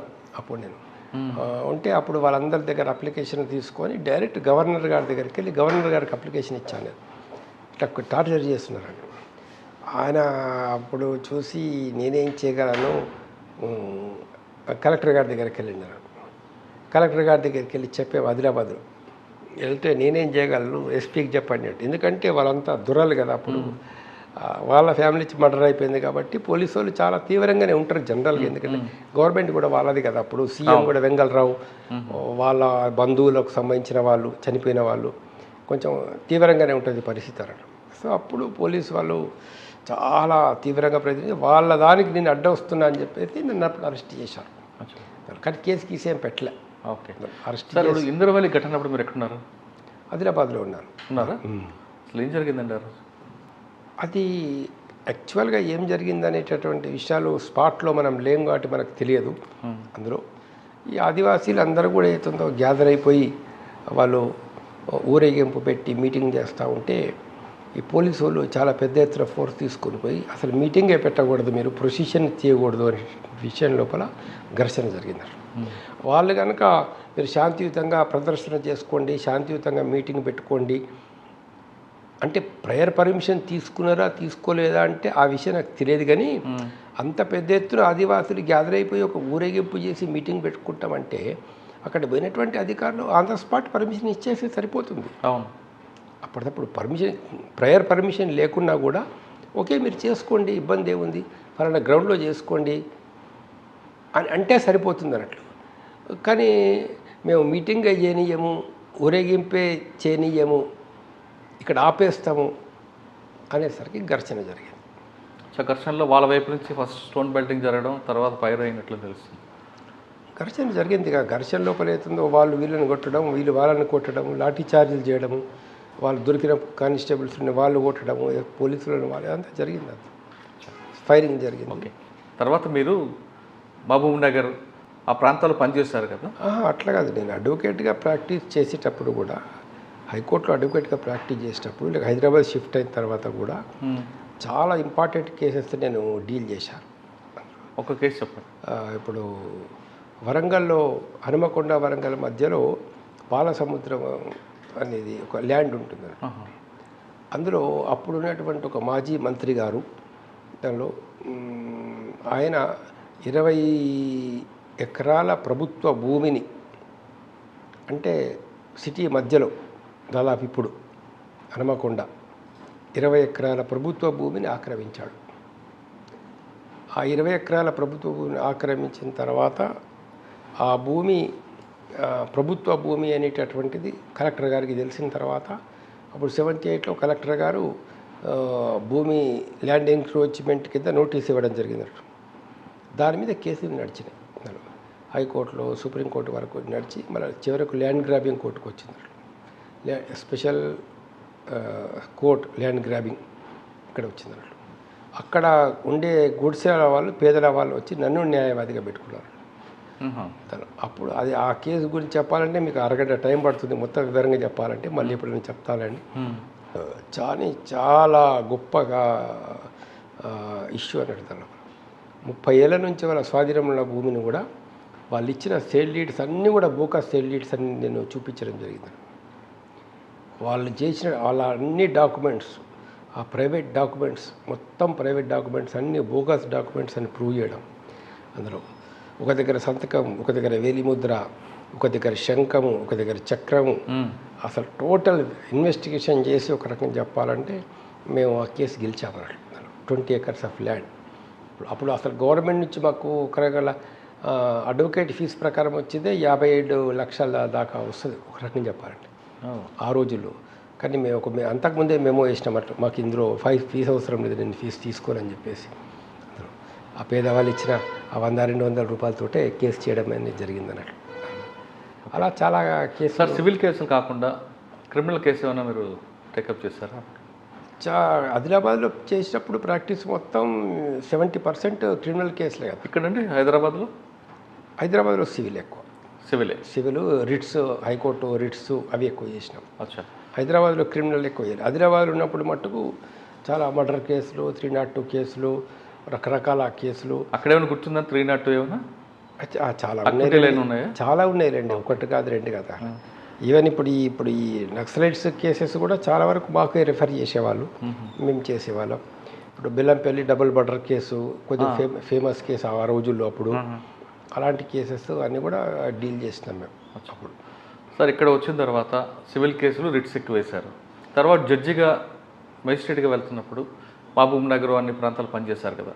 ఈ ప్రాంతంలో మీకు బాగా గుర్తుండిపోయిన కేసు చెప్పండి మెజిస్ట్రేట్గా ఉన్నప్పుడు. మేము అడిషనల్ జిల్లా జడ్జిగా చేస్తున్నటువంటి పరిస్థితి. అంటే మేము అపాయింట్మెంట్ అయింది డైరెక్ట్గా డిస్ట్రిక్ట్ జడ్జిగా, గ్రూప్ అది డిస్ట్రిక్ట్ జడ్జ్ అన్నట్లు, గ్రేడ్ 2 అంటారు. దాని నుంచి గ్రేడ్ 1కు ప్రమోషన్ వస్తుంది. మళ్ళీ అక్కడ నుంచి హైకోర్టు జడ్జిగా ఎలివేట్ అవుతాం అన్నట్లు. అప్పుడు మాకు గ్రేడ్ 2లో అపాయింట్మెంట్ అనేది మాకు మెరిట్ మీద వచ్చింది అపాయింట్మెంట్. నాకు సీరియల్ నెంబర్ 1 లిస్ట్లో నా పేరు అయినా కూడా ప్రభుత్వం వాళ్ళు నా అపాయింట్మెంట్ ఆపేశారు అన్నట్లు. ఎందుకు? నేను ఒక కేసులో సిఐని తిట్టానని చెప్పేసి కేసు, ఆదిలాబాద్ కేసులో, ఆదిలాబాద్లో ఒక సిఐని పబ్లిక్ మీటింగ్లో తిట్టారనేది ఒక కేసు అన్నట్టు. ఆ కేసును బేస్ చేసుకొని ఈయనకు జడ్జిగా అపాయింట్మెంట్ ఇవ్వకూడదు. 353 ఉంది అప్పుడు? 353 కాదు, 504. 504 తిట్టారనేటువంటిది 504 కేసు పెట్టారు. పెట్టిన తర్వాత మరీ ఎక్కువ వివరాల్లోకి అవసరం లేదు, కానీ చివరికి మా హైకోర్టు చీఫ్ జస్టిస్ మిగతా జడ్జీలందరూ కూడా ఏం కేసు అది ఏంటని విచారణ చేసిన తర్వాత ఆ కేసు ఏంటంటే పబ్లిక్ మీటింగ్లో సిఐ గారు ఫలానా కేసులో 20,000 లంచం తీసుకున్నారని ఓపెన్గా చెప్పారు. అయితే ఏదో నేను వాడిని కొద్దిగా వల్గర్ లాంగ్వేజ్లో మాట్లాడినట్లు పెట్టారు అది. మా జడ్జి గారు అందరూ అప్పుడు ఆ అబ్బాయి వయసు ఎంత అని చూసుకొని, వాడు ఏదో లంచం తీసుకున్నట్టున్నాడు, ఈ అబ్బాయి కోపంగా తిట్టినట్లున్నాడు అందరూ. అదిగాక కేసు చివరకు ఎక్విటల్ అయిపోయింది కదా, ఫైనల్గా కోర్టు తీర్పు వచ్చింది కదా ఈ అబ్బాయి నేరం చేయలేదని. అలాంటప్పుడు ఆ బేసిస్ మీద అపాయింట్మెంట్ ఎట్లా ఆపుతారు? ఆపడానికి లేదు. అందులో ఫైనల్గా అపాయింట్మెంట్ అప్పీల్లో కూడా అక్విటల్ వచ్చింది కదా అని చెప్పేసి మళ్ళీ చివరికి గవర్నమెంట్కి పంపించారన్నట్లు నాకు అపాయింట్మెంట్ ఇవ్వాలని చెప్పి. దాంతో నా అపాయింట్మెంట్ ఒక 3-4 మంత్స్ లేట్ అయింది మిగతా వాళ్ళకంటే. తర్వాత కూడా చాలా స్పీడ్గా అపాయింట్మెంట్ అనేది రావడం, వితిన్ 24 అవర్స్లో జీవో రావడం జరిగిపోయింది. తర్వాత ఏదో మహబూబ్ నగర్ చేశాను, దాని తర్వాత చిత్తూరు, తర్వాత తిరుపతి, నెల్లూరు, మళ్ళీ అనంతపూరు, మళ్ళీ ఒంగోలు, మళ్ళీ హైదరాబాద్లో sales tax tribunal, ACB court, అందులో అట్లా తర్వాత సిఎంఎం కోర్టు, చివరకు చీఫ్ జడ్జి సిటీసీల కోర్టు, ఇవన్నీ కూడా చేసిన తర్వాత 2009లో నాకు హైకోర్టు జడ్జిగా ఎలివేషన్ వచ్చింది. ఓకే సార్, మీరు కంబైన్డ్ ఏపీలో చిత్తూరు, మహబూబ్ నగర్ అన్ని ప్రాంతాలు పనిచేస్తారు. క్రైమ్ నేచర్ ఏ విధంగా ఉండేదండి? ఒక్కొక్క ప్రాంతానికి ఒక్కొక్కలాగా ఉంటుంది కదా? ఒక్కొక్క ప్రాంతానికి ఒక్కొక్క రకంగా, అన్నిట్లలో టిపికల్ కేసులు ఎక్కడ ఉంటాయండి? అన్నిట్లలో కామన్గానే ఉంటుందండి, పెద్ద డిఫరెన్స్ అంటూ ఏముండదు దానిలో. అయితే ఏంటంటే ఎక్కువ మీరు చేసిన ఏరియాలో లిటిగేషన్ అక్కడ ఏంటంటే ఇప్పుడు చిత్తూరు, నెల్లూరు అలాంటి ప్రాంతం లోపల అవుతుందో కొద్దిగా చీటింగ్ కేసెస్ కొద్దిగా ఎక్కువ ఉంటాయి అందులో. అలాంటి పరిస్థితుల లోపల డైరెక్ట్ క్రైమ్ ఇక్కడ ప్రాంతంలో ఎక్కువ ఉంటాయి, ఈ తెలంగాణ ప్రాంతం లోపల. అంటే లిటిగేషన్ ఫెలోస్ ఎక్కువ ఉంటారు. లిటిగేషన్ వేసే వాళ్ళు ఎక్కువ ఈ ప్రాంతంలో, అక్కడ ప్రాంతంలో ఎక్కువ ఉంటారు. అక్కడ అంటే ఆంధ్ర ప్రాంతంలోనే ఎక్కువ ఉంటుంది లిటిగేషన్ వేసేవాళ్ళు. లిటిగేషన్ అనేటటువంటిది అక్కడ ప్రాంతంలోనే ఎక్కువ ఉంటుంది లిటిగేషన్. సార్ ఈ ప్రాంతంలో సెకండ్ అడిషనల్గా పనిచేస్తున్న టైంలో మీకు బాగా గుర్తున్న కేసు ఉందంటే? ఎక్విటీలు ఇచ్చింది కానీ లేదా కన్వెక్షన్ ఇచ్చింది కానీ? చాలా ఉన్నాయండి. చాలా ఉండేది. ఒక్కటి ఏమైనా చెప్పగలరు? నేను చిత్తూరులో ఉన్నప్పుడు డబుల్ మర్డర్ కేసు. ఓకే. అదేంటంటే షార్ అంటే ఇప్పుడు ఈ రాకెట్లు శ్రీహరికోటలో ఒక ఇంజనీర్ ఉండేవాడు. తమిళనాడు నుంచి వచ్చినటువంటి ఇంజనీర్ ఆయన. అతని భార్య ఆ రోజు ఏదో పండగ అని చెప్పేసి నగలన్నీ వేసుకొని ఒంటి మీద అక్కడేదో అదే లోపల కాంపౌండ్లోనే మర్డర్ అయింది. విత్ ఇన్ దీనిలోనే లోపలికి షాపింగ్కు దేనికో వెళ్ళి ఆమె తిరిగి వచ్చేటప్పుడు ఒక గుండా రౌడీ దానిలో వాడు పేరు మోసిన నేరగాడు. అప్పటికే 47 కేసులో శిక్ష పడింది వాడికి. అందులో వాడేంటంటే అక్కడికి వచ్చేసి అక్కడ ఒక రెవెన్యూ ఇన్స్పెక్టర్ తోటి ఫ్రెండ్షిప్ చేసి ఇద్దరు ఒకే రూమ్లో ఉండేవాళ్ళు. ఇద్దరు కలిసి తాగేవాళ్ళు, గంజాయి తాగేవాళ్ళు, సారా తాగేవాళ్ళు. వాడు ఆ రెవెన్యూ ఇన్స్పెక్టర్కి ఏంటంటే ఓటర్ ఐడెంటిటీ కార్డ్స్ పంచే డ్యూటీ పడింది అన్నట్లు ఆ ప్రాంతంలో. వాడు వీడిని వెంబడేసుకొని వచ్చేవాడు రోజు. వచ్చేసి ఆ ఓటర్ ఐడెంటిటీ కార్డ్స్ అన్ని పంచేవాడు అన్నట్లు. ఒకరోజు వాడికి ఆరోగ్యం బాగాలేదో ఏమైందో ఆ రోజు వీడేం చేశాడంటే నేను వెళ్ళి పంచుతానన్నాడు. పంచుతా అంటే వీడేమి రెవెన్యూ ఎంప్లాయీ కాదు కదా, ప్రైవేట్ ఎంప్లాయీ. అయినా వీడికి వాడు హ్యాండ్ ఓవర్ చేశాడు. అవి తీసుకొని వాడు వచ్చాడు. గేట్ దగ్గర మెయిన్ గేట్ దగ్గర సెక్యూరిటీ ఉంటుంది. దానికి సెక్యూరిటీ లోపలికి ఎవరు ఎంటర్ అయినా ఎంట్రీ చూస్తారన్నట్లు. కానీ వీడు ఇదివరకు రెవెన్యూ ఇన్స్పెక్టర్తో రావడం వల్ల, వీడి దగ్గర గవర్నమెంట్ రికార్డు ఉండడం వల్ల ఓటర్ ఐడెంటిటీ కార్డ్స్ వీడు కూడా పంచుతారనే ఉద్దేశం చేత వీడిని లోపలికి పంపించారు. పంపితే వీడు చూశాడు ఆమెను, ఈమె నగలేసుకొని వెళ్ళేటప్పుడు ఆమె వెనకాల వచ్చాడు అన్నట్లు. ఈమె సెకండ్ ఫ్లోర్లో ఉంటుంది.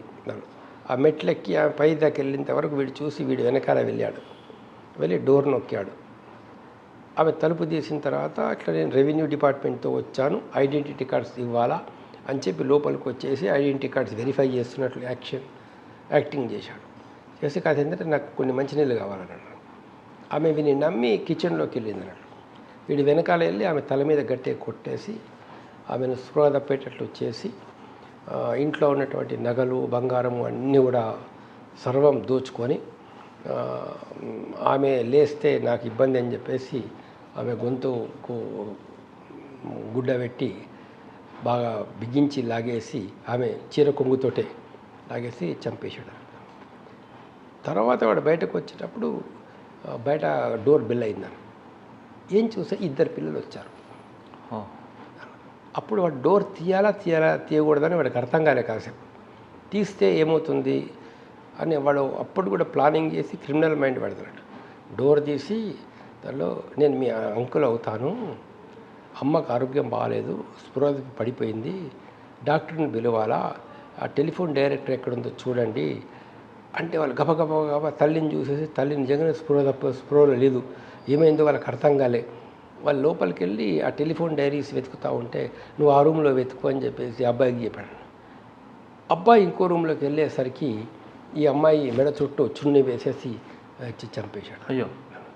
అక్కడ నుంచి ఇంకో గదిలోకి వెళ్ళి ఆ అబ్బాయి వెతుకుతా ఉంటే ఆ అబ్బాయి మెడ చుట్టూ కూడా చున్నీ వేసేసి చంపేశాడు. Triple murder. Triple murder. వాడు ఆ అబ్బాయి మట్టుకు వీడి ఎంటుకలు గట్టిగా పట్టుకున్నాడు. వాడు 12 ఏళ్ళ అబ్బాయి కానీ 11-12 ఏళ్ళ అబ్బాయి కానీ వాడి ఆ చనిపోయిన శవం చేతిలో వీడి వెంట్రుకలు వచ్చినాయి. అది జరిగిన తర్వాత ఎప్పుడో సాయంత్రం పూట ఆయన ఇంటికి వచ్చారు 4-5 గంటల తర్వాత. ఏముంది 3 శవాలు ఇంట్లో. ఎవరు చంపారో తెలియదు. అలా ఇన్వెస్టిగేషన్ స్టార్ట్ అయింది. ఇన్వెస్టిగేషన్ స్టార్ట్ అయిన తర్వాత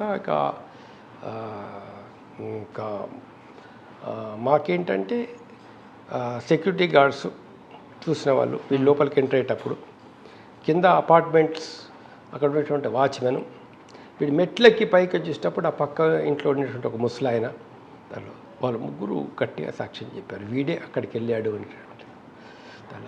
తర్వాత పోలీసు వాళ్ళు చక్కగా ఇన్వెస్టిగేషన్లో వాళ్ళు చేసిన గొప్పతనం ఏంటంటే ఆ వెంట్రుకల్ని అబ్బాయి చేతిలో దొరికిన వెంట్రుకల్ని డిఎన్ఏ పరీక్షకు పంపించారు. సో దానివల్ల ఆ వీడి డిఎన్ఏ సరిపోయింది అన్నట్టు. దాని తర్వాత వీడి యొక్క ఫింగర్ ప్రింట్స్, దాని ఫుట్ ప్రింట్స్ అన్నీ వాళ్ళు ప్రిజర్వ్ చేశారు. అక్కడ దొరికినాయి. అవి వీడి ఫింగర్ ప్రింట్స్తో టాలీ అయినాయి, ఫుట్ ప్రింట్స్తో టాలీ అయినాయి. డిఎన్ఏ టాలీ అయింది వాడిది. అదిగాక ఆ చనిపోయిన ఆమె ఇంట్లో ఒంటి మీద ఉన్నటువంటి నగలన్నీ కూడా వీడి దొరికినాయి అన్నట్లు. సో ఇవన్నీ సాక్ష్యాలన్నీ చూసి వీడే మర్డర్ చేశాడు అనే నిర్ణయానికి వచ్చేసి ఎలాంటి అనుమానం లేదని వాడికి నేను ఉరిశిక్ష వేయడం జరిగింది. దాంట్లో ఉరిశిక్ష, క్యాపిటల్ పనిష్మెంట్ వేసాం సార్. సాధారణంగా ఇటువంటి కేసులు మళ్ళీ హైకోర్టుకు వచ్చిన తర్వాత మట్టుకు అప్పుడు జస్టిస్ హనుమంతరావు ఈయన ఉండే ఆయన వాళ్ళు ఏం చేశారంటే 3 జీవిత ఖైదీలు వేశారు వాడికి. 3 జీవిత ఖైదీలు కూడా ఒకదాని తర్వాత ఒకటి ఏం చెప్పారు అంటే 20 years తర్వాత మళ్ళీ 20 years తర్వాత 60 years వాడికి లైఫ్ వేశారు. అంటే త్రూఅవుట్ లైఫ్ వాడు జైల్లో ఉండేటట్లు వేశారు. ఓకే. అది సార్, ఆ కేసులో మీరు క్యాపిటల్ పనిష్మెంట్ రేపు అనౌన్స్ చేయబోయే ముందు మీకు మానసిక సంఘర్షణ ఎలాగుందండి? ఏ కేసులో ఒక మనిషిని చంపడం అన్నది నేను ఏ కేసులో ఏ రోజు ఆనాటికి కానీ ఈనాటికి కానీ ఏ రోజు కూడా నేను ఎలాంటి మానసిక ఘర్షణ పడలేదు. మానసిక ఘర్షణ మనకెందుకు? అట్లా కదండి, మరి రికార్డు చూస్తాం, అలా కదండి, రికార్డు చూస్తాం. ఇది ఎల్లయిదా మనకు అవసరం లేదు, పుల్లయిదా మనకు అవసరం లేదు, పైన ఎవడున్నాడు మనకు అవసరం లేదు, కింద మనకు ఎవడున్నాడు అవసరం లేదు. అది చూస్తే మనకి ఇబ్బంది, ఇటెవరు అటెవరు అవన్నీ చూస్తే ఇబ్బంది. రికార్డు చూడాలి, చదవాలి, మనసుతో ఆలోచించాలి. మనకు భగవంతుడు ఇచ్చినటువంటి మేధస్సుతో మనం ఆలోచించాలి. సత్యమేంటి అసత్యమేంటి అని అనుకోవాలి. ఇది సత్యము అనుకున్నప్పుడు, ఇది నిజము అనుకున్నప్పుడు, ఇది కరెక్ట్ అనుకున్నప్పుడు ఆ జడ్జిమెంట్ మనం చెప్పేస్తాం. దాంతో మన చేతులు దులుపుకుంటాం. దానికి మనకు కర్మ ఎట్లా అంటుతుంది? ఏదన్నా ప్రతిఫలాన్ని ఆశించి కనుక మనం ఒక పని చేస్తే దానిలో దీని రిజల్ట్ ఇట్లా ఉండాలి అనుకుని మనం ఆలోచిస్తే అక్కడ మనకు బాండేజ్ అనేది ఉంటుంది అన్నట్లు. ఎలాంటి బాండేజ్ లేకుండా మనము ఒక పని చేస్తున్నాం అనుకోండి, దానికి మనకు ఇబ్బంది ఏమున్నది? ఇబ్బంది ఏం లేదు. ఏ రోజులో ఏ కేసులో ఎప్పుడు 99% చాలా పెద్ద పెద్ద వాళ్ళ కేసులు కూడా నేను డీల్ చేశాను కదా. ఇక్కడ దాని ఇప్పుడు సీఎం ఉన్నటువంటి వాళ్ళ ఇంకొకప్పుడు చాలా పెద్ద పెద్ద మినిస్టర్స్ కూడా మేము కేసులు డీల్ చేసినాము. బట్ ఐ నెవర్ ఫెల్ట్, ఎన్నడూ కూడా టెన్షన్ పడలేదు. అయితే ఈ కేసు అయిపోయిన తర్వాత నేను కొంచెం ఫీల్ అయినమాట వాస్తవమే. ఎందుకంటే నేనేం ఆలోచించానంటే లైఫ్ అనేది భగవంతుడు ఇచ్చేది కదా, ఏదన్నా మనం చేయొచ్చు. కానీ ప్రాణం ప్రాణం ఒక శరీరంలోకి భగవంతుడు పంపిస్తాడు. అలాంటి ప్రాణాన్ని మానవులుగా మనం తీసే అధికారం మనకు ఉందా లేదా అనే డౌట్ నాకు వచ్చింది. జడ్జిమెంట్ అయిన తర్వాత అప్పుడు ఒక 1 month or 2 months తర్వాత షిరిడీకి వెళ్ళాను నేను. అప్పుడు షిరిడీలో నారాయణరావు గారిని చాలా గొప్ప ఆయన కూడా ఆయన కలుసుకొని మాట్లాడేటప్పుడు ఇలా చెప్పాను. అందులో నాకు ఒక చిన్న అనుమానం ఉందండి. అందులో నేను ఎన్నో తీర్పులు చెప్పాను, కానీ ఏ తీర్పులో కూడా నేను మళ్ళీ తిరిగి ఆలోచించలేదు. బట్ ఈ తీర్పులో ఆలోచిస్తున్నాను, నేను ఒక మనిషికి ఉరిశిక్ష వేసేటటువంటి అధికారం మానవ మాతృడే నాకుందా అని చెప్పేసి నేను జడ్జిగా నాకున్నది, పవర్ ఉన్నది. బట్ ఒక మానవునిగా నేను అట్లా చేయొచ్చా అనేటటువంటి ప్రశ్న వేసాను. ఆయన ఒకటి చెప్పాడు, దానిలో నెల్లూరు ట్రాన్స్ఫర్ కావాలని నువ్వు కోరుకున్నావా? ఆ కేసు నీ ముందు విచారణ రావాలని నువ్వు కోరుకున్నావా? అందులో సాక్షులు ఇలా ఉండాలని చెప్పేసి నువ్వు కోరుకున్నావా? అందులో ఇవేమి నువ్వు కోరుకోలే కదా. దైవ సంకల్పంలో భాగంగా నువ్వు నెల్లూరు జడ్జి అయ్యావు. అందులో భాగంగా ఆ కేసు నీ ముందుకు వచ్చింది. ఆ కేసులో ఇలాంటి తీర్పు చెప్పాలంటే నీ నిర్ణయం అవుతుందో అది నీ నిర్ణయం అని ఎందుకు అనుకుంటున్నావు? అందులో ఏ దైవం అయితే ఆ కేసు నీ దగ్గర ముందుకు తీసుకొచ్చిందో ఆ దైవం యొక్క నిర్ణయమే నువ్వు అనుకో. అందులో నువ్వెందుకు పర్సనల్గా నీ వ్యక్తిగతంగా తీసుకుంటున్నావు దాన్ని? నా నిర్ణయం నువ్వు ఎందుకు భావిస్తున్నావు? భావించలేదు. నువ్వు వేసావు ఉరిశిక్ష. హైకోర్టులో ఏం జరుగుతుందో తర్వాత ఏం జరుగుతుందో దానిలో. సో మనం ఒక రకంగా చెప్పాలి నిమిత్త మాత్రంలా, కాబట్టి మనకేం సంబంధం లేదు. కాబట్టి నువ్వేం బాధపడాల్సిన అవసరం లేదు. మనం కావాలని తెప్పించుకుంటే ఆ కేసు మన దగ్గరికి అప్పుడు ఆలోచించాలి. కానీ ఏదైనా ఒక కేసులో ఏదైనా కేసు కావచ్చు, ఎంత పెద్ద కేసు చిన్న కేసైనా కావచ్చు, కావాలని మనం కనుక చేస్తే ఈ రిజల్ట్ ఇట్లా దీనివల్ల నాకు ఈ ఫలితం వస్తుంది, ఇందులో 10 లక్షలు వస్తాయి, ఇందులో 50 లక్షలు వస్తాయి, ఇది చేస్తే నాకేదో పైవాడు మెచ్చుకుంటాడు, ఇది పైవాడు కోపానికి వస్తాడు అని భయంతోటో భక్తితోటో ప్రలోభాలకు లోబడి కనుక మనం తీర్పు చెప్తే అది ఒక మానసిక సంఘర్షణ ఉంటుంది. అన్నమాట ఏమీ లేకుండా ఒక ప్లెయిన్గా ఒక చైల్డ్ మాదిరిగా మనం యాక్ట్ చేసినాం అనుకోండి, వాట్ ఈజ్ వాట్ అనే దానిలో అంత ప్లెయిన్గా మనం పోయినాం అనుకోండి, దానిలో అప్పుడు మనకు ఎందుకు టెన్షన్ ఉంటుంది? అంటే ప్రతిఫలం ఆశించుకొని చేస్తే మనం దాని గురించి మనం మర్చిపోతాం. ప్రతిఫలం ఆశించకుండా చేసే ఒక్కొక్కసారి అయితే కొన్ని కాన్సిక్వెన్సెస్లలో కొంత ఇబ్బంది పడ్డమాట వాస్తవమే దానిలో. ఇప్పుడు ఫర్ ఎగ్జాంపుల్ నెల్లూరులో వెంకటస్వామి ఆలయానికి ట్రస్టీలుగా ఉన్నటువంటి వాళ్ళు అక్రమాలు చేశారని చెప్పేసి రకరకాలైనటువంటి ఆరోపణలు వాళ్ళ మీద వచ్చినప్పుడు వాళ్ళని సస్పెండ్ చేయడం జరిగింది. వాళ్ళకి ఇక్కడ నుంచి సుప్రీంకోర్టు వరకు తెలిసిన వాళ్ళు ఉన్నారు. నా మీద రకరకాల కంప్లైంట్స్ పంపించారు. ఆ టైంలో కొంత టెన్షన్ పడ్డామట వాస్తవమే. అరే మనం ఏమీ చేయకుండానే మనం ఇన్ని కంప్లైంట్స్ చీఫ్ జస్టిస్ దగ్గరికి రోజుకో కంప్లైంట్ ఆయన్నే పిలిచి చెప్పాడు, ఏందయ్యా ఈ పరిస్థితి, అందరేమో నువ్వు మంచివాడని చెప్తున్నావు, హానెస్ట్ ఫెలో అని చెప్తున్నారు, నీ మీద ఇన్ని కంప్లైంట్స్ వస్తుంటే సార్ నేను రాసిన ఆర్డర్ ఇది, నేను వాళ్ళని సస్పెండ్ చేయించాను, నా ఆర్డర్ మీద ఎవరైనా రివ్యూ వెళ్ళొచ్చు, దాన్ని ఎవరైనా క్యాన్సిల్ చేయొచ్చు, ఇంకో ఆర్డర్ చెప్పచ్చు కదా, వాళ్ళు రివ్యూకు రాలేదు, అప్పీల్కు రాలేదు, మీరు చేయొచ్చు, మీరు కూడా రివ్యూ చేసుకోవచ్చు, దాని లోపల అది కరెక్ట్ అవునా కరెక్ట్ కాదా చెప్పచ్చు.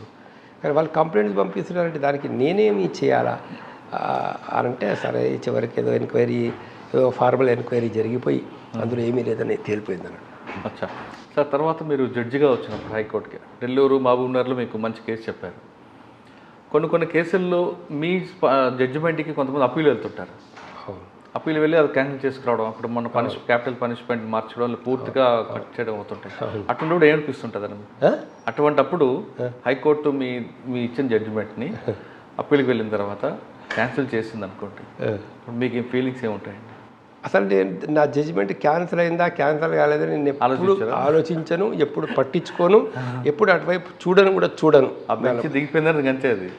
అది అయిపోయిన తర్వాత దానికి మనకి ఇప్పుడు నుంచి స్టూడియో నుంచి బయటకు వెళ్ళిన తర్వాత మీరెవరు, నా వరకు అయితే నా వ్యక్తిగతంగా అయితే మీరెవరు నేనెవరు ఇక నాకు దాంతో సంబంధం ఉండదు. ఒక దగ్గర నుంచి వెళ్ళిపోయిన తర్వాత ఆ ఇష్యూతో 99% నేను సంబంధం ఏం పెట్టుకోను ఏ రోజు కూడా. సార్, మీరు మహబూబ్నగర్, నెల్లూరు, చిత్తూరు ప్రాంతం పనిచేస్తున్నప్పుడు ఒక క్యాపిటల్ పనిష్మెంట్ ఇచ్చినప్పుడు దీంట్లో చెప్పారు. అలాగే ఒక జడ్జిమెంట్ ఇచ్చిన తర్వాత మీకు వ్యతిరేకంగా మీ జడ్జిమెంట్కి అప్పీల్కి వెళ్ళారని కానీ, లేదా హైకోర్టు ఆల్రెడీ కొన్ని జడ్జిమెంట్లు ఇచ్చి దానికి వ్యతిరేకంగా కానీ ఏమైనా కేసులు ఉన్నాయి? మామూలుగా ఏ కేసుల్లో అప్పీల్కి వెళ్ళారు, అప్పీల్లో ఏం తీర్పు వచ్చింది, అవి ఎప్పుడు నేను పట్టించుకోను, అవి ఎప్పుడు నేను చూడను దానిలో. కానీ ఒక కేసులో మట్టుకు ఏం జరిగిందనంటే ఒక మోటార్ యాక్సిడెంట్ కేసు. అందులో ఓనరు డ్రైవర్ను గౌహతికో ఇక్కడికో పంపించాడు అన్నట్టు. అది తిరిగి వచ్చేటప్పుడు మధ్యలో డ్రైవింగ్ లైసెన్సు ఎక్స్పైరీ అయిపోయింది, అయింది, రెన్యువల్ చేయించుకోవాలి. ఆ ఎక్స్పైరీ అయిన మరుసటి రోజు యాక్సిడెంట్ జరిగింది. మరుసటి రోజు హైదరాబాద్కి వచ్చేవాడు, తిరిగి డెస్టినేషన్ చేరుకునేవాడు, కానీ మధ్యలో ఓన్లీ 1 డే గ్యాప్ వచ్చింది అంటారు. దాన్ని అక్కడ యాక్సిడెంట్ జరిగినప్పుడు నష్టపరిహారం కేసేశారు బాధితులు. నష్టపరిహారం కేసేసినప్పుడు మెయిన్గా ఇన్సూరెన్స్ కంపెనీ చెప్పేది అంటే డ్రైవింగ్ లైసెన్స్ డ్రైవర్ది ఎక్స్పైరీ అయిపోయింది కాబట్టి ఆయన డ్రైవింగ్ లైసెన్స్ రెన్యువల్ చేయించుకోలేదు కాబట్టి ఇన్సూరెన్స్ కంపెనీ బాధ్యత లేదు, ఓనర్ బాధ్యత అనేది స్టాండ్ వాళ్ళు తీసుకున్నారు. అన్ని హైకోర్టు తీర్పు కూడా ఏమున్నాయంటే అలాంటి పరిస్థితుల లోపల ఇన్సూరెన్స్ కంపెనీ బాధ్యత లేదు, ఓనర్ లైసెన్స్ ఉన్న డ్రైవర్ని పంపించాలా, లైసెన్స్ లేనటువంటి వ్యక్తిని డ్రైవర్గా పంపిస్తే ఇన్సూరెన్స్ కంపెనీ బాధ్యత లేదు అనేది అన్ని హైకోర్టు తీర్పులు ఉన్నాయి. అది నా దగ్గరకు వచ్చిందన్నట్టు. కేసు తీర్పు చెప్పేటప్పుడు అన్ని హైకోర్టు జడ్జిలన్నీ జడ్జిమెంట్స్ అన్ని చూపించారన్నట్టు. నేనేం ఆలోచించానంటే ఓనర్ని డబ్బులు ఇమ్మని కనుక మనం ఆర్డర్ చేస్తే ఓనర్ ఇవ్వడు, వాళ్ళ కుటుంబాలకు 3-4 కుటుంబాలకు అసలు డబ్బులు రావు, న్యాయం జరగదు అందులో. కాబట్టి ఏం చేయాలని ఆలోచించిన తర్వాత నేనే ఏమని తీర్పు చెప్పానంటే ఓనరు లైసెన్స్ ఉన్న డ్రైవర్ని పెట్టుకోవాలి. ఈ కేసులో ఓనర్ లైసెన్స్ ఉన్న డ్రైవర్ని పెట్టుకున్నాడు, అతన్ని డ్యూటీ మీద పంపించాలి, అలాంటి డ్రైవర్ని డ్యూటీ మీద పంపించాడు. లారీ డ్రైవర్కు లారీ ఇంట్రెస్ట్ చేసేటప్పుడు లైసెన్స్ ఉన్నది, అక్కడికి వెళ్ళాడు, తిరిగి వస్తాడు, తిరిగి ఏ షెడ్యూల్కి రావాలో తెలియదు, షెడ్యూల్ ఒక్కొక్కసారి కింద మీద అవుతుంది, అందులో లేటుగా రావచ్చు డ్రైవర్ అనేక కారణాల వల్ల. మధ్యలో లైసెన్స్ ఎక్స్పైర్ అయింది, మధ్యలో ఎక్స్పైర్ అయిన విషయం ఓనర్కి తెలిసే అవకాశం లేదు. అటువంటి పరిస్థితుల లోపల ఇనీషియల్ స్టేజ్లో లారీని లైసెన్స్ ఉన్న డ్రైవర్కి ఓనర్ అప్పచెప్పాడు కాబట్టి ఇక్కడ ఓనర్ బాధ్యత లేదు. లారీ బయలుదేరినప్పుడు డ్రైవర్కు డ్రైవింగ్ లైసెన్స్ ఉంది కాబట్టి అక్కడ లైసెన్స్ ఉన్నటువంటి లారీనే డ్రైవ్ చేసుకుంటూ వచ్చాడు అంతవరకు కాబట్టి ఇన్సూరెన్స్ కంపెనీదే బాధ్యత స్టార్టింగ్ పాయింట్ నుంచి కనుక చూసుకున్నట్లు అని చెప్పి తీర్పు చెప్పారు. దీని మీద చాలామంది మా జడ్జీలు మా మిత్రులు అందరూ కూడా వచ్చేది ఇట్లా తీర్పు చెప్పావు, హైకోర్టు వాళ్ళు ఊరుకుంటారు నీ మీద డిసిప్లినరీ యాక్షన్ వాళ్ళు తీసుకోవచ్చు నువ్వు, మనం సబార్డినేట్ జడ్జీలము సబార్డినేట్ జడ్జీలు అయినప్పుడు పైకోర్టుకు లోబడి తీర్పు చెప్పాలి కదా అని చాలామంది చెప్పారు నాకు. నేనేమన్నా అంటే ఏదో చెప్పేసాను జడ్జిమెంట్, ఇప్పుడు దాని గురించి ఆలోచన నాకెందుకు, ఆయన కొంచెం టెన్షన్ పడ్డానులే నేను కూడా. చెప్పేశాను తీర్పు, ఇప్పుడు మనం చేయగలిగింది ఏమున్నదిలే, చూద్దాంలే దేవుడు ఏం చేస్తాడు, భగవంతుడు ఏం చేస్తాడు చూద్దాంలే అని అనుకున్నాను. అయితే కొంచెం టెన్షన్ ఉన్నమాట వాస్తవమే, to be frank with you. అరే మనం తీర్పు చెప్పాం కదా, హైకోర్టు వాళ్ళు ఏం కామెంట్ చేస్తారో, మరి ఏమైనా డిసిప్లినరీ యాక్షన్ ఏమైనా తీసుకుంటారా ఏంటి చూద్దామని. తీరా ఏమైందంటే ఆ కేసు హైకోర్టులో ఆర్గ్యుమెంట్కి వచ్చింది అన్నట్టు. అంతా ఆర్గ్యుమెంట్లు అయిపోయినాయి, ఎవరు జడ్జి ఏంటి అది ఇది అడిగాడు. దానిలో ఆయన హైకోర్టు జడ్జి గారు ఆ రోజు తీర్పు చెప్పకుండా ఏం చేశాడంటే ఆ టైం అయిపోయిందో ఏంటో నెక్స్ట్ వీక్ అనేసాడు కేసు అప్పీల్. మళ్ళీ నెక్స్ట్ వీక్ తీర్పు హైకోర్టులో కేసు ఆర్గ్యుమెంట్కి వచ్చిందన్నట్టు. అంతకు 3 రోజుల ముందే సుప్రీంకోర్టు తీర్పు ఒకటి వచ్చిందన్నట్టు. సుప్రీంకోర్టు తీర్పు ఏమని వచ్చిందనంటే లారీ ఇంట్రెస్ట్ చేసే రోజు డ్రైవింగ్ లైసెన్స్ ఉంటే చాలు, ఓనర్ బాధ్యత, తర్వాత మధ్యలో యాక్సిడెంట్ జరిగితే ఓనర్ బాధ్యత ఏమి లేదు అని చెప్పేసి నేను ఏ పాయింట్ అయితే చెప్పినానో ఆ పాయింట్కి అనుకూలంగా సుప్రీంకోర్టు తీర్పు వచ్చింది. సూపర్. హైకోర్టు తీర్పులని రద్దయినట్లే కదా. అప్పుడు ఆ లాయరు, అప్పీల్ ఆర్గ్యూ చేస్తున్న లాయరు, సరే ఈ సుప్రీంకోర్టు తీర్పు ఇది వచ్చిందని చెప్పేసరికి జడ్జి గారు చూసి హైకోర్టులో నవ్వుకుంటూ, చూసినావా చంద్రకుమార్ కాపాడడానికి సుప్రీంకోర్టు తీర్పే వచ్చింది, చంద్రకుమార్ రిస్క్ చేయడానికి సుప్రీంకోర్టు తీర్పు వచ్చింది అని నవ్వుకుంటూ అయిపోయింది అట్లా కేసు. దానివల్ల మనకి అంటే వాళ్ళకి న్యాయం జరిగింది కదండి ఇన్సూరెన్స్ కంపెనీ వాళ్ళకి న్యాయం జరిగింది. మీరు అక్కడ డిప్లొమాటిక్గా కరెక్ట్గా అంటే చట్టం ప్రకారం వెళ్తే వాళ్ళకి న్యాయం జరగదండి, పైన ఆర్డర్ ప్రకారం వెళ్ళుంటే. మీరు కొంచెం బ్యాలెన్స్గా మానవతా దృక్పథంతో వెళ్ళారు కాబట్టి వాళ్ళకి న్యాయం జరిగింది కావచ్చు. సార్ తర్వాత మీరు ప్రమోషన్ మీద హైకోర్టు జడ్జికి వచ్చారు. ఇది హైకోర్టు జడ్జి చెప్పిన తీర్పు. ఇంకా ఏమున్నాయి సార్ మీ దీంట్లో? ఎక్కువగా మీరు కాంట్రాక్ట్ లేబర్ కేసులో ఒకసారి చెప్పండి. కాంట్రాక్ట్ లేబర్ కేసులు ఏంటంటే ఇప్పుడు తిరుపతిలో క్యాంటీన్లో పనిచేసే వాళ్ళు, లేకపోతే రకరకాల టెంపుల్స్లలో క్యాంటీన్స్లలో పనిచేసేటటువంటి గవర్నమెంట్ డిపార్ట్మెంట్స్లలో టెంపరీగా జాబ్ చేసేవాళ్ళు, కాంట్రాక్ట్ ఎంప్లాయీస్, వాళ్ళ జీవితాలన్నీ కూడా ఏంటంటే దుర్భరంగా తయారైపోయారు. ఆ చాలని జీతాలతో ఏదో గవర్నమెంట్ జాబ్ అని అపాయింట్మెంట్లో చేరిపోవడం, సంవత్సరాల తరబడి అక్కడ డ్యూటీ చేస్తూ ఉండడం, వాళ్ళ సర్వీసెస్ రెగ్యులర్ కాకపోవడం, వాళ్ళకు రెగ్యులర్ శాలరీ రాకపోవడం, ఇవన్నీ కూడా ఇష్యూస్ ఉన్నాయి. అలాంటి కేసెస్ నా దగ్గరికి వచ్చినప్పుడు వాళ్ళని అయితే రెగ్యులర్ చేయండి, లేకపోతే ఆ మినిమం బేసిక్ శాలరీ, ఆ జాబ్లో ఉన్నటువంటి ఒక బేసిక్ శాలరీలో ఫస్ట్ బేసిక్ శాలరీ అన్న వాళ్ళకి పేమెంట్ చేయండి అనే విధంగా నేను తీర్పులు చెప్పాను. అది కొంత ఇబ్బంది పడిన అవకాశాలు ఉంటాయి టీటీడీ కూడా. ఎవరు ఇబ్బంది పడితే మనకెందుకు, మనకేం సంబంధం. సార్ అదే కాకుండా ఇంకేమున్నాయండి మంచి జడ్జిమెంట్ ఇచ్చింది? ఎక్కువగా మీరు ఇచ్చిన జడ్జిమెంట్లో మానవ హక్కుల ఉల్లంఘన సంబంధించింది, మానవ హక్కులు కాపాడడం సంబంధించి ఎక్కువగా కనిపిస్తుంటాయి. అవి నేను సెషన్ జడ్జిగా ఉన్నప్పుడే ఆయన చీఫ్ మెట్రోపాలిటన్ మేజిస్ట్రేట్గా చేశారు అని అర్థాను. ఎవరైనా పోలీస్ స్టేషన్లో నిర్బంధంలో ఉంచినట్లు, లేదా అక్రమంగా ఎవరైనా తీసుకెళ్ళి అక్కడ బెంగళూరులో కూడా పోలీస్ కస్టడీలో ఒక యువకుని ఉంచితే ఆ అబ్బాయిని కూడా రిలీజ్ చేయమని చెప్పేసి నేను నెల్లూరు అడిషనల్ జిల్లా జడ్జిగా ఉన్నప్పుడే తీర్పు చెప్పాను. ఒక అమ్మాయి ఏదో ప్రేమించుకుంటే అమ్మాయి వాళ్ళు బాగా రిచ్ పీపుల్ అన్నట్లు, పెద్ద పెద్ద ఇండస్ట్రీసు, వాళ్ళకు ఎరాక్ బిజినెస్ అదంతా ఉందని దానిలో.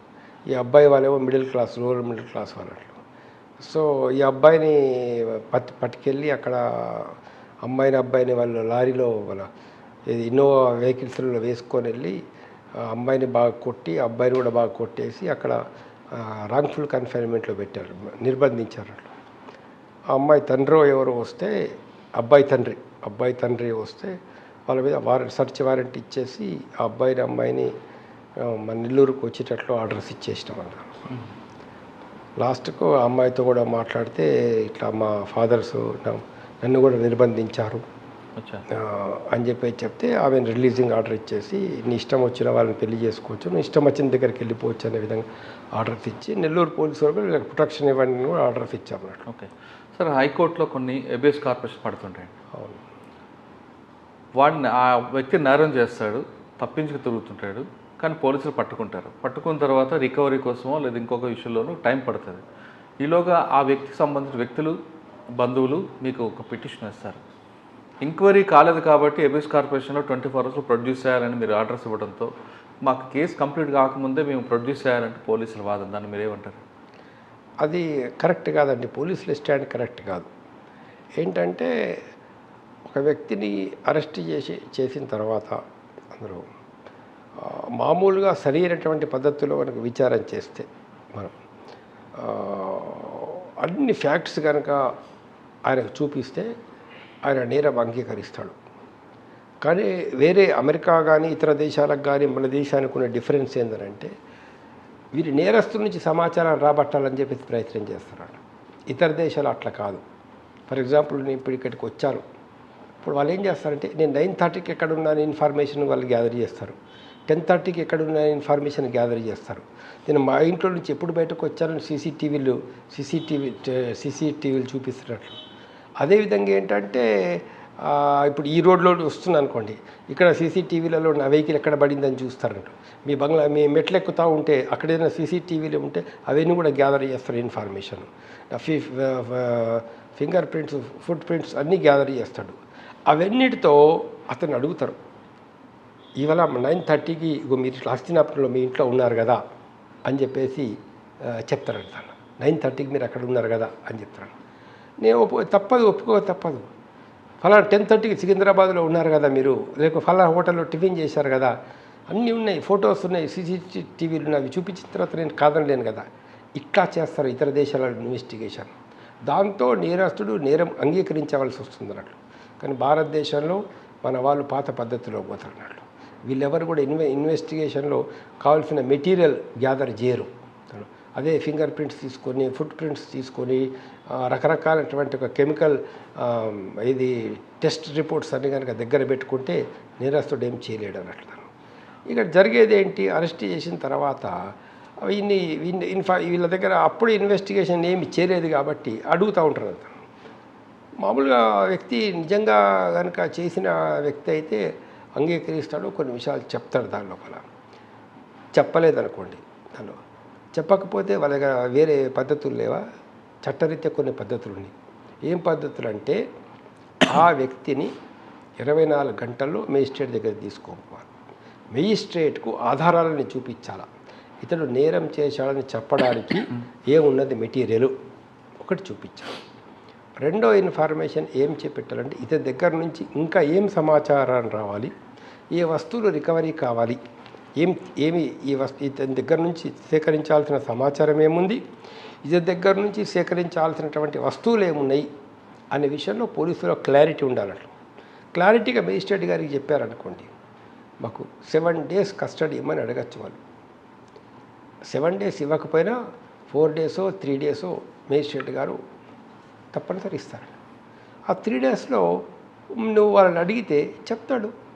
అంటే మీరు చెప్తున్న పాయింట్లో కొత్తగా వచ్చిన నేరస్తు చేసేవాడు చెప్తాడు, కానీ హ్యాబిచువల్ అఫెండర్ వాడు చెప్పడు కదండి. కొత్త నేరస్తుడైనా పాత నేరస్తుడైనా ఏ నేరస్తుడైనా ఇంకా పాత నేరస్తుడే తొందరగా చెప్తాడు. ఎందుకంటే వాడికి అన్ని విషయాలు తెలుసు కాబట్టి, ఎంత తొందరగా బయటపడాలో వాడికి తెలుసు కాబట్టి. పాత నేరస్తుడికి వీళ్ళు బీర్ ఇచ్చేస్తే వాడే చెప్పేస్తాడు, 4 పెగ్గులు దాగి ఇచ్చేస్తే వాడే చెప్తాడు. ఇబ్బంది ఏమి లేదు. ఇంకా కొత్త నేరస్తుడే కొంచెం భయపడుతూ అటు ఇటు ఉంటాడు.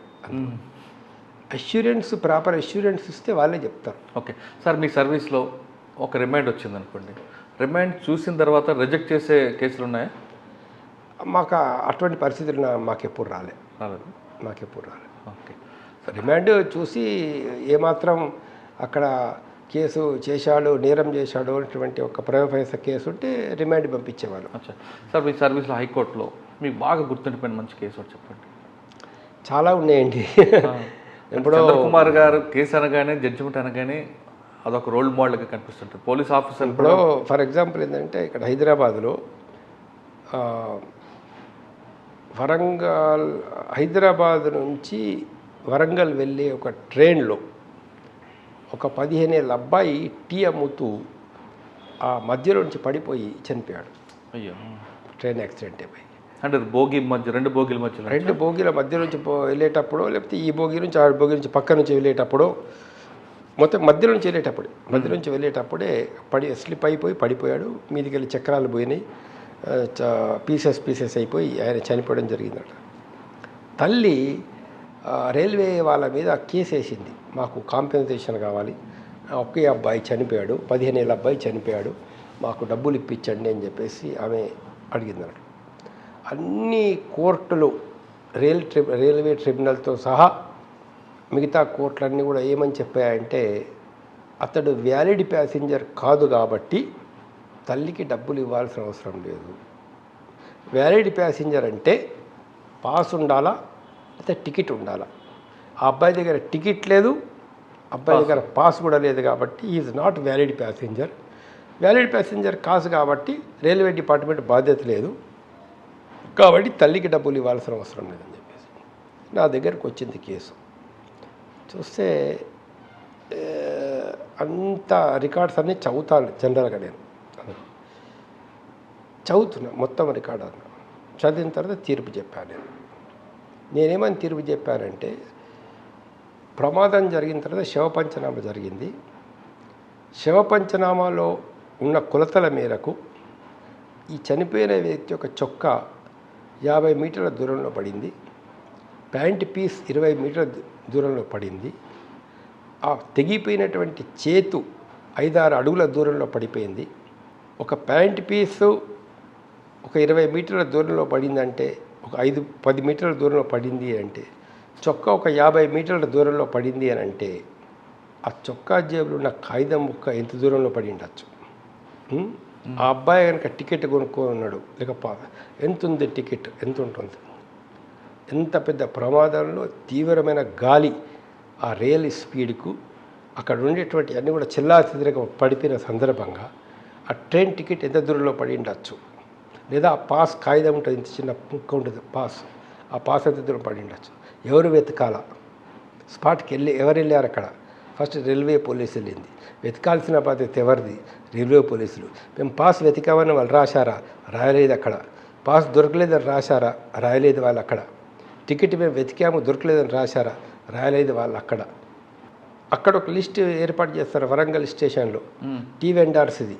హైదరాబాద్లో ఒక లిస్ట్ ఉంటుంది సికింద్రాబాద్ స్టేషన్లో, టీ వెండర్స్ది, లైసెన్స్ టీ వెండర్స్ది. ఆ లిస్టు వాళ్ళు ఇవ్వలేదు, వీళ్ళు ఇవ్వలేదు. ఎందుకు ప్రొడ్యూస్ చేయలేదు ఆ లిస్టు? ఎందుకు చేయలేదు ప్రొడ్యూస్?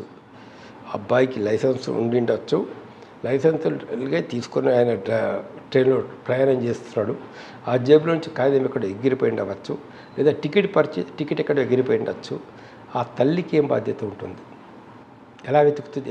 ఎక్కడి నుంచి తీసుకొచ్చింది ఆ పూర్ తల్లి? ఒక 60-70 ఏళ్ళ ముస్లామే, ఎవరూ లేని అనాథ ఒక ఆమె, భర్త లేనటువంటి స్త్రీ, ఒక కొడుకు చచ్చిపోతే తను మరుసటి రోజు అక్కడికి వెళ్ళిండొచ్చు ఆమె ఎక్కడికి వెళ్ళి వెతికి ఆ టికెట్ తీసుకొస్తుంది. సో బాధ్యత రైల్వేది, కాబట్టి రైల్వే గారు డబ్బులు ఇవ్వాల్సింది అని తీర్పు చెప్పారు. ఇచ్చారండి అది అది సార్, అందుకే జ్యుడిషియరీ ఇంత స్ట్రాంగ్ ఉంది. అలాంటి చాలా కేసులు ఉన్నాయి. చూడండి, మీరు ఆ మానవతా దృక్పథం చూశారు కాబట్టి ఆమెకు న్యాయం జరిగింది. లేదు మీరు ఆ చట్ట ప్రకారం జిఆర్పీలు ఇచ్చిన ప్రొసీడింగ్ ప్రకారం వెళ్తే అబ్బాయికి ఏం రాదు. ఇంకో కేసులో ఒక ఆర్టీసీ పోలీస్ డ్రైవర్ అండి, పోలీస్ వ్యాన్ డ్రైవర్, నక్సలైట్స్ ఎక్స్ట్రీమిస్టులు ల్యాండ్ మైన్ పెడితే ఆ శ్రీకాకుళం అడవుల్లోనో ఎక్కడోనో ఆ మైన్ పేలిపోయి ఆ డ్రైవరు చనిపోయి ఇంకా కొంతమంది చనిపోయారు. కాంపెన్సేషన్ కావాలని ఆ డ్రైవర్ భార్య పిల్లలు కేసు పెడితే పోలీస్ డిపార్ట్మెంట్ గవర్నమెంట్ తీసుకున్న స్టాండ్ ఏంటంటే, ఆయనే డ్రైవ్ చేస్తున్నాడు, ఆయన నెగ్లిజెన్స్ వల్ల యాక్సిడెంట్ జరిగింది కాబట్టి ఇవ్వాల్సిన అవసరం లేదంటారు. ఇంకెవడో డ్రైవ్ చేస్తే ఆది నెగ్లిజెన్స్ ఉంటే ఇవ్వాలి, కానీ ఆయన ఓన్గా డ్రైవ్ చేస్తున్నాడు వెహికల్ అందులో, కాబట్టి మా బాధ్యత ఏమున్నది? అచ్చా, ఆ కేసు సీతంపేటలో జరిగింది. అక్కడ మా బాధ్యత ఏముంది అని చెప్పేసి police department and railway department government stand తీసుకుందన్నాడు. అక్కడ ఒక ప్యారాలో నేనేం చెప్పానంటే అది ఎక్స్ట్రీమిస్ట్ ఏరియా అని పై అధికారులకు తెలియదా, అక్కడ నక్సలైట్స్ ల్యాండ్ మైన్స్ పేలుస్తారనే విషయం పోలీస్ డిపార్ట్మెంట్ తెలియదా, డీజీపీ గారు ఎస్పీ గారు ఆ రూట్లో వెళ్తూ ఉంటే మొట్టమొదలు మనుషుల్ని పంపించి ఆ మొత్తం రోడ్ అంతా చెకప్ చెయ్యరా, రోడ్ ఓపెనింగ్ పార్టీ ఉంటుంది, అవన్నీ కూడా రోడ్ ఓపెనింగ్ పార్టీ అనేటటువంటిది వాళ్ళని చెకప్ చేయరా, ఎక్కడెక్కడ లైన్ మెన్స్ ఉన్నాయో అంటే ఎస్పీ గారిది ఒక ప్రాణము, డీజీపీది ఒక ప్రాణము, మామూలు కానిస్టేబుల్స్ వెహికల్లో వెళ్తూ ఉంటే వాళ్ళది వేరే ప్రాణమా? మరి ఇంతమంది కానిస్టేబుల్స్ని వ్యాన్లో తీసుకెళ్తున్నామంటే మొదలు అక్కడ ల్యాండ్ మైన్స్ ఉన్నాయో లేవో చెకప్ చేయాల్సిన బాధ్యత లేదా, అక్కడ చూడాల్సినటువంటి బాధ్యత వాళ్ళది లేదా? చూడలేని నెగ్లిజెన్స్ ఎవరిది? అక్కడ ల్యాండ్ మైన్స్ ఉన్నాయా లేవా అని వెరిఫై చేయనేటువంటి నెగ్లిజెన్స్ పోలీసు ఉన్నతాధికారులది కాబట్టి అందులోపల డ్రైవర్ బాధ్యత ఏమీ లేదు. డ్రైవర్ డిశ్చార్జింగ్ ఇది duty as per the orders of the superiors. ఆ రూట్ రిస్క్ రూట్ అయినా కూడా ఆయన వ్యాన్ తీసుకొని వెళ్తున్నాడు, ఆయనకేం తెలుసు అక్కడ ల్యాండ్ మైన్ ఉందని చెప్పేసి. ఆయన బాధ్యత ఎట్లా అవుతుంది? ఆయన బాధ్యత కాదు కాబట్టి ఆయన కుటుంబానికి మొత్తం డబ్బులు కట్టాల్సిందే అని అలా చాలా ఉండేలాంటి తీర్పులు ఇలాంటివి అని చెప్పాలంటే. సార్ ఇటువంటి జడ్జిమెంట్ ఇచ్చిన తర్వాత మీకు ఫీలింగ్ ఎలా ఉంటుందండి? బాగుంటుంది, హ్యాపీగా ఫీల్ అవుతాం. 99% 100% నేను చెప్పినటువంటి తీర్పుల్లో భగవంతుని దయ లేదంటే 99 కేసుల్లో మేము తీర్పు చెప్పిన తర్వాత హ్యాపీగా ఉన్నాం. కానీ తీర్పు ఇలా ఎందుకు చెప్పాము అని బాధపడ్డటువంటిది 999.99 కూడా లేకుండా ఉండొచ్చు. సార్ మీ దగ్గరకు వచ్చిన 1% కూడా లేకుండా ఉండొచ్చు. మీ దగ్గరకు వచ్చిన కేసుల్లో మీకు క్లియర్ కట్ కనిపిస్తుంటుంది. ఇందులో ఒక 376 ఎగ్జాంపుల్ చెప్తాను. రేప్ కేసో లేదా ఇంకో కేసులోనో మీకు అక్కడ పేపర్ మీద కనిపిస్తుంటుంది ఖచ్చితంగా అన్యాయం జరిగింది, న్యాయం చేయొచ్చు. కానీ సడన్గా కంప్లైంట్ కానీ లేదంటే ఐ విట్నెస్ కానీ అష్టాలు అయిపోయారు అనుకోండి, అప్పుడు ఏమనిపిస్తుంటుంది? కోపం వస్తుంది. వస్తుందా? వస్తుంది, కోపం వస్తుంది. మీరు మంటలకు ప్రిపేర్ అయి ఉంటారు ఖచ్చితంగా శిక్ష ఇవ్వాలరా అని. హైదరాబాద్ సిటీలోనే నేను సీఎంగా ఉన్నప్పుడు 22 ఏళ్ళ అబ్బాయిని నడి రోడ్డు మీద మర్డర్ చేశారు.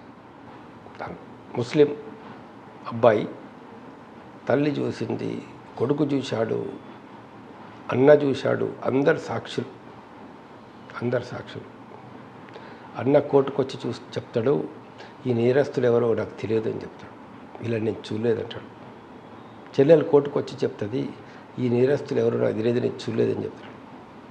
తల్లి కోర్టుకు వచ్చి చెప్తుంది, నేను చూడలేదు నా కొడుకును చంపేటప్పుడు అని చెప్పేసి.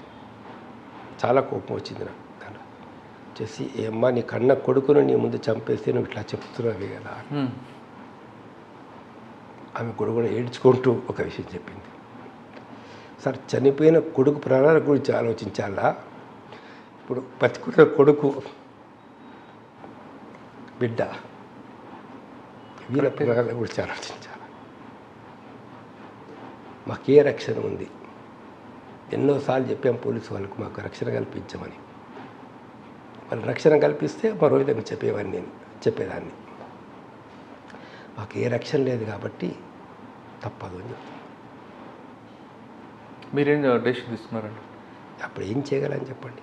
డైరెక్షన్స్ ఇస్తాం పోలీసుకు, ఎన్నో కేసుల్లో ఎన్నో డైరెక్షన్స్ ఇస్తాం. అందులో court can give only directions, orders. Again implementation is in the hands of government and police department. Sir ఒక 376లో 164 స్టేట్మెంట్లో చాలా క్లియర్గా చెప్తుంది ఆవిడ, ఎస్ పలానా వ్యక్తి నాకు రేప్ చేశాడు. కానీ ట్రయల్ అయిపోయిన తర్వాత ట్రయల్ టైంలోనో లేదు తప్పు చెప్పానన్నప్పుడు ఆమెను కూడా ప్రాసిక్యూట్ చేయొచ్చు తప్పుడు సాక్ష్యం కింద. మిగతా అన్ని సాక్ష్యాధారాలు కనుక అతడు నేరం చేసినాడు అని చెప్పడానికి అనుకూలంగా కనుక ఉంటే వాటిని మిగతా వాటిని పరిగణలోకి తీసుకోవచ్చు. కంప్లైంట్ది హాస్టల్ అయినా కంప్లైంట్ హాస్టల్ అయినటువంటి సందర్భంలో కూడా మిగతా సాక్ష్యాలు కనుక అన్నీ ఉంటే ఆ సాక్ష్యాలని బట్టి శిక్షలు పడేటటువంటి అవకాశం కూడా ఉంటుందన్నాడు. నేరస్తుడు ఇప్పుడు ఒక హత్య జరిగిందనుకోండి, నేరస్తుడు నేరస్థలానికి దగ్గర చూసినటువంటి వాళ్ళు, నేరస్థలం దగ్గరికి ఆయుధాలు తీసుకుని పోయేటప్పుడు చూసిన వాళ్ళు, నేరస్థలం నుంచి తిరిగి వచ్చేటప్పుడు చూసినటువంటి వాళ్ళు, అందులో రక్త మరకలు లేదా మరొక ఫింగర్ ప్రింట్స్ ఇలాంటి సాక్ష్యం కనుక మొత్తం ఉన్నట్లయితే అక్కడ చూసిన సాక్షి హాస్టల్ అయిన తర్వాత కూడా అతన్ని శిక్ష వేసే అవకాశాలు ఉంటాయి, వేయచ్చు. ఓకే సార్, మీ సర్వీస్లో మీకు బాగా చికాకు పెట్టి కానీ లేదంటే మంచి స్మూత్గా ఉన్న అడ్వకేట్స్ ఎవరండి? అంటే ఎక్కువ విసిగిస్తారు కొంతమంది చెప్పి అదే డిస్కషన్లు అట్లా అలాంటి కొంతమంది ఇష్యూని ప్రొలాంగ్ చేయడానికి ఎక్కువగా మాట్లాడుతుంటారు కదా, ఒకే ఇష్యూని అలా చెప్తుంటారు. అట్లాంటి ఎప్పుడో ఏం 99% ఎక్కడ ఏం జరగలేదు దాని లోపల. మేము కూడా ఎంజాయ్ చేసేవాళ్ళం, వాళ్ళని ఆర్గనైజ్ రిపీట్ చేయనియండి దానిలో అని చెప్పేసి ఆయన ఏం చెప్తున్నాడో చూద్దామనేటువంటి ఉద్దేశంతో మేము చూసేవాళ్ళం. కానీ ఓ 5 నిమిషాలు ఎక్కువ చెప్పినా కూడా చెప్పనియండి మనదేముంది అనేటటువంటి విధంగా లైట్గా తీసుకునే వాళ్ళం. కానీ ఎప్పుడు కూడా పెద్ద ఇబ్బంది పడ్డటువంటి ఒక సమస్య లేవాలి. అయితే ఒకానొక సందర్భంగా ఏతుందో ఒక అడ్వకేట్ నేను ఏంటంటే అమౌంట్స్ రిలీజ్ చేసేటప్పుడు కొంచెం లిబరల్గా రిలీజ్ చేస్తామన్నట్లు. మోటార్ యాక్సిడెంట్ కేసెస్లలో విక్టిమ్స్ ఫ్యామిలీస్కి భార్య పిల్లలకి డబ్బులు ఫిక్స్డ్ డిపాజిట్లు ఇవ్వమని కోర్టు డైరెక్షన్స్ ఉండి అప్పుడు 10 లక్షలు వస్తే 9 లక్షలు కోర్టులో ఫిక్స్డ్ డిపాజిట్లు వేసేసేది, వాళ్ళకి ఏదో నామినల్గా డబ్బులు ఇచ్చేవాళ్ళు. మిగతా డబ్బులు కావాలని వాళ్ళు అప్లికేషన్లు వేసుకునేవాళ్ళు, మ్యారేజ్ కోసమనో ఇల్లు కట్టుకోవడానికో అప్పులు తీర్చుకోవడానికో దేనికో అని చెప్పేసి. అవి కూడా ఇవ్వడానికి కొంత ఇబ్బంది పడేవారు. అప్పుడు నేను అవి రిలీజింగ్ ఆర్డర్ ఇచ్చేసేవాడిని వీలైనంతవరకు ఎక్కువ శాతం. ఓ సందర్భం ఒక లాయరు అందులో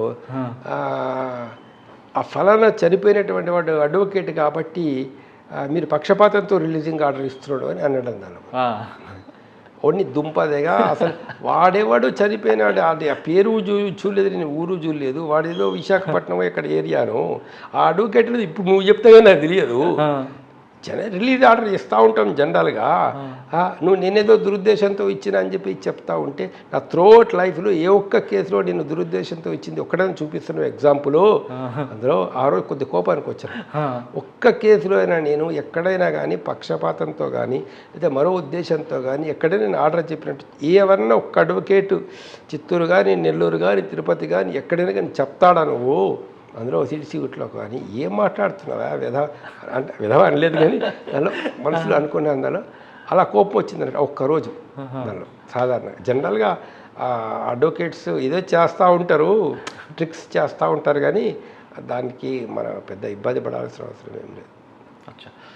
ఒక కేసులో నెల్లూరులో ఒక 70 ఏళ్ళ సీనియర్ అడ్వకేట్ ఒక అదర్ సైడ్ లేరు, ఏదో చిన్న అప్పీల్ అది రివిజను అప్పీలో వచ్చేసి ఆర్గ్యుమెంట్ చెప్పేసి సార్ సో హైకోర్టు జడ్జిమెంట్ ప్రకారంగా మీరు తీర్పు మాకు చెప్పాలన్నాడు. నాయన ఏంటంటే బాగా స్పీడ్గా వర్క్ చేసేవాడు అన్నాడు. మిగతా జడ్జిల మాదిరిగా కాదు, స్పీడ్ అంటే చాలా స్పీడ్ నేను అంటే అసలు అక్కడ ఆయన చెప్పంగానే వెంటనే తీసేసుకొని స్టెనోగ్రాఫర్ని పిలిచి అక్కడే ఉంటాడు మాకు ఆర్డర్ చెప్తా ఉన్నాను. కానీ ఆర్డర్ చెప్పొస్తలేదు, నోరు ఎండుకపోతున్నది అన్నట్టు, నోట్లో మాట రావడం లేదు నాకు. అందులో 2 మినిట్స్ చేశాను, ఇట్లా ఎందుకు అవుతుంది నాకు, ఇంత మంచి ఫిజికల్గా ఫిట్ ఉన్న వ్యక్తిని అనవసరంగా ఒక ఆర్డర్ కూడా చెప్పలేకపోతున్నా నేను డౌట్ వచ్చింది నాకు. వచ్చేసి సరే రేపు చెప్తా అని చెప్పేసి ఫర్ ఆర్డర్స్ అని టుమారో అని చెప్పేసి రాసేసి ఇంటికి తీసుకెళ్ళాను. రెండో రోజు ఒక సుప్రీంకోర్టు జర్నల్ వచ్చేసి చూస్తే అక్కడ ఓపెన్ చేసి చూస్తే అందులో సడన్గా ఏదో టేబుల్ మీద ఉండి ఓపెన్ చేసి చూస్తే ఈ ముస్లాయన్ ఇచ్చిన జడ్జిమెంట్ సీనియర్ అడ్వకేట్ జడ్జిమెంట్ అది ఎప్పుడు ఓవర్ రూల్ అయిపోయింది. అంటే నన్ను మిస్గైడ్ చేస్తుండే, రాంగ్ గైడ్ చేస్తున్నట్లు. మిరాక్యులస్గా నేను ఆ రోజు ఆర్డర్ చెప్పకుండా మనం సేవ్ అయిపోయాను. ఆయన వాయించారు సార్? ఏం వాయిస్తానులే, 70 ముస్లాయన్ పట్టుకొని ఏదో చెప్పాను మరుసటి రోజు. పెద్ద మనిషి నువ్వు ఇంత పెద్ద మనిషి ఉండి నువ్వు ఇలా చేస్తావని అనుకోలేదు అన్నాం. ఏమంటాను చెప్పండి సార్? హైకోర్టు జడ్జిగా ఎప్పుడు రిటైర్ అయ్యారు? 2015లో రిటైర్ అయ్యాం. 2015 తర్వాత ఏం చేస్తున్నారు? తర్వాత ఏముంది, రైతులు ఆత్మహత్యలు చేసుకుంటా ఉంటే చూసామన్నాడు. చూసి స్పందించి వాళ్ళ దగ్గరికి వెళ్ళి వాళ్ళతో మాట్లాడాం. ఎంత అధ్వాన్న పరిస్థితి అనంటే మామూలుగా ఒంట్లో ఎముకలు కూడా లేనటువంటి పరిస్థితిలో చాలామంది వాళ్ళ ఇంట్లో పిల్లలు కానీ ఆడవాళ్ళు కానీ కనబడతా ఉన్నారు. కొంతమంది లేడీస్ మనం చూస్తే ఆశ్చర్యపోతుంది దాని లోపల ఈ రొమ్ములు కూడా ఎండికపోయినటువంటి పరిస్థితి రూపాలు ఉన్నటువంటి పరిస్థితి. అంటే ఎంత పేదరికం, ఎంత కష్టాలు అనుభవిస్తుందని చెప్పేసి. సో ఈ కౌలు రైతులు కౌలుకు తీసుకోవడం భూమి, ఏదో అప్పులు చేయడము, ఏదో బాగు అనుకోవడం, పంటలకు ధర లేక వాళ్ళు నష్టపోవడం, ఎరువుల ధరలు ఎక్కువైపోయినాయి, విత్తనాల ధరలు ఎక్కువైపోయినాయి, ఖర్చులు ఎక్కువైపోయినాయి. యజమానికి ఎంతో కొంత ఇవ్వాలా, అందులో భూ యజమానికి చాలా ఇబ్బందులు పడుతూ ఉన్నారు రైతు. అందుకని తెలంగాణ రైతు సంక్షేమ సమితి అని ఒక రైతు సంక్షేమ సమితిని ఏర్పాటు చేసి చాలామంది కుటుంబాలకు డోనర్స్ యొక్క సాయం చేత ఒక్కొక్కరికి 10,000 చొప్పున మేము కొంత ఆర్థిక సాయం చేయడం జరిగింది అన్నట్లు. వాళ్ళ ఇష్యూస్ మీద మాట్లాడుతున్నాం, వాళ్ళ ఇష్యూస్ మీద ప్రభుత్వానికి చెప్తా ఉన్నాం, రకరకాల మీటింగ్లో సమావేశాలు చెప్తా ఉన్నాం. కానీ రాజకీయాల్లో ఎందుకు వచ్చారండి? ఎలబై నగర్ నుంచి కూడా పోటీ చేస్తున్నారు. సమాజం ఇప్పుడున్నటువంటి సమాజంలో ఏ ఆశయాల కోసమైతే మనకు స్వతంత్రం వచ్చిందో, లేక ఏ ఆశయ సిద్ధికైతే మనం ఒక రాజ్యాంగాన్ని మనం ఏర్పాటు చేసుకున్నామో, ఒక మంచి సమాజం, ఈక్వాలిటీ ఉన్న సమాజం, ఆర్థిక సామాజిక సమానత్వం ఉన్నటువంటి సమాజం, అందరూ అభివృద్ధి చెందినటువంటి సమాజం ఇంకా బహుదూరంలో ఉందన్నట్టు. రాజ్యాంగ లక్ష్యాల నుంచి రోజు రోజుకు అధికారం ఉన్న వాళ్ళు దూరం వెళ్ళిపోతున్నారు తప్పించి రాజ్యాంగ లక్ష్యాలను నెరవేర్చాలనేటువంటి ఉద్దేశం పాలకులకు కనబడతలేదు. అందరికీ ఉచిత విద్య, అందరికీ ఉచిత వైద్యం, ప్రజల యొక్క జీవన పరిస్థితులు మెరుగుపరచడం, అందరికీ ఒక మెడికల్ ఫెసిలిటీస్ కల్పించడం, ఆర్థిక అసమానతలు తగ్గించడం, అవినీతిని తగ్గించడం, అసలు అవినీతిని రూపుమాపడం, కులమత వివక్షత లేనటువంటి సమాజాన్ని నిర్మించడం, ఇది మన రాజ్యాంగం చెప్తున్న లక్ష్యాలు. అది కదా స్వతంత్ర సమరయోధులు కోరుకునేటువంటి ఒక ఆశయాలు. భగత్ సింగ్ ఆశయమైన, చంద్రశేఖర్ ఆజాద్ ఆశయమైన, మహాత్మా గాంధీ ఆశయమైన, అందరూ అలాంటి ఆశయాల కోసం కదా. ఎందుకు వచ్చింది స్వతంత్రం? ఎవరికి రావాలి స్వతంత్రం? ఎవరు ప్రజాప్రతినిధులు కావాలా? ఎలాంటి వాళ్ళు ప్రజాప్రతినిధులు కావాలా? ఒక నిజాయితీ ఉన్నవాళ్ళు, సమాజాన్ని మార్చాలనే ఉద్దేశం ఉన్నవాళ్ళు, ఒక మంచి సమాజం రావాలని కోరుకునేటటువంటి వాళ్ళు, ప్రజల జీవితాలు బాగుపడాలని కోరుకునేవాళ్ళు, అందరికీ ఉచిత విద్య, పేద విద్యార్థులు కూడా ఉన్నత స్థాయికి చదువుకునే అవకాశాలు కల్పించేవాళ్ళు, అలాంటి వాళ్ళు అధికారంలోకి రావాలా? డబ్బులు పెట్టడము, పెట్టుబడి పెట్టడము, ఇన్వెస్ట్మెంట్ చేయడము, 5 కోట్లు పెట్టడము, ఎమ్మెల్యే కావడము, 10 కోట్లు పెట్టడము, ఎంపీ కావడము, 10 కోట్లకు 1000 కోట్లు సంపాదించడము, 5 కోట్లకు 500 కోట్లు ఇది ఎందుకు ఆ రాజకీయాలకు వచ్చింది? కానీ మీరు అనుకునే ఆశ రాజకీయాలకు వచ్చిన తర్వాత నెరవేరింది. అది నెరవేరలేదు. ఆ నెరవేరేటటువంటి దిశగా ప్రజల్ని చైతన్యపరచ చేయడానికి మేము కృషి చేస్తున్నాం. సార్, ఓటుకు తమ జీవితానికి ఒక సంబంధం ఉంది అనే విషయం చాలామందికి తెలియడం లేదు. ఇప్పుడు మీరు భోజనం చేస్తారు, నూనె వాడుతున్నారు, ఆ నూనెలో కల్తీ వల్ల you may be A rich person, maybe in a comfortable position.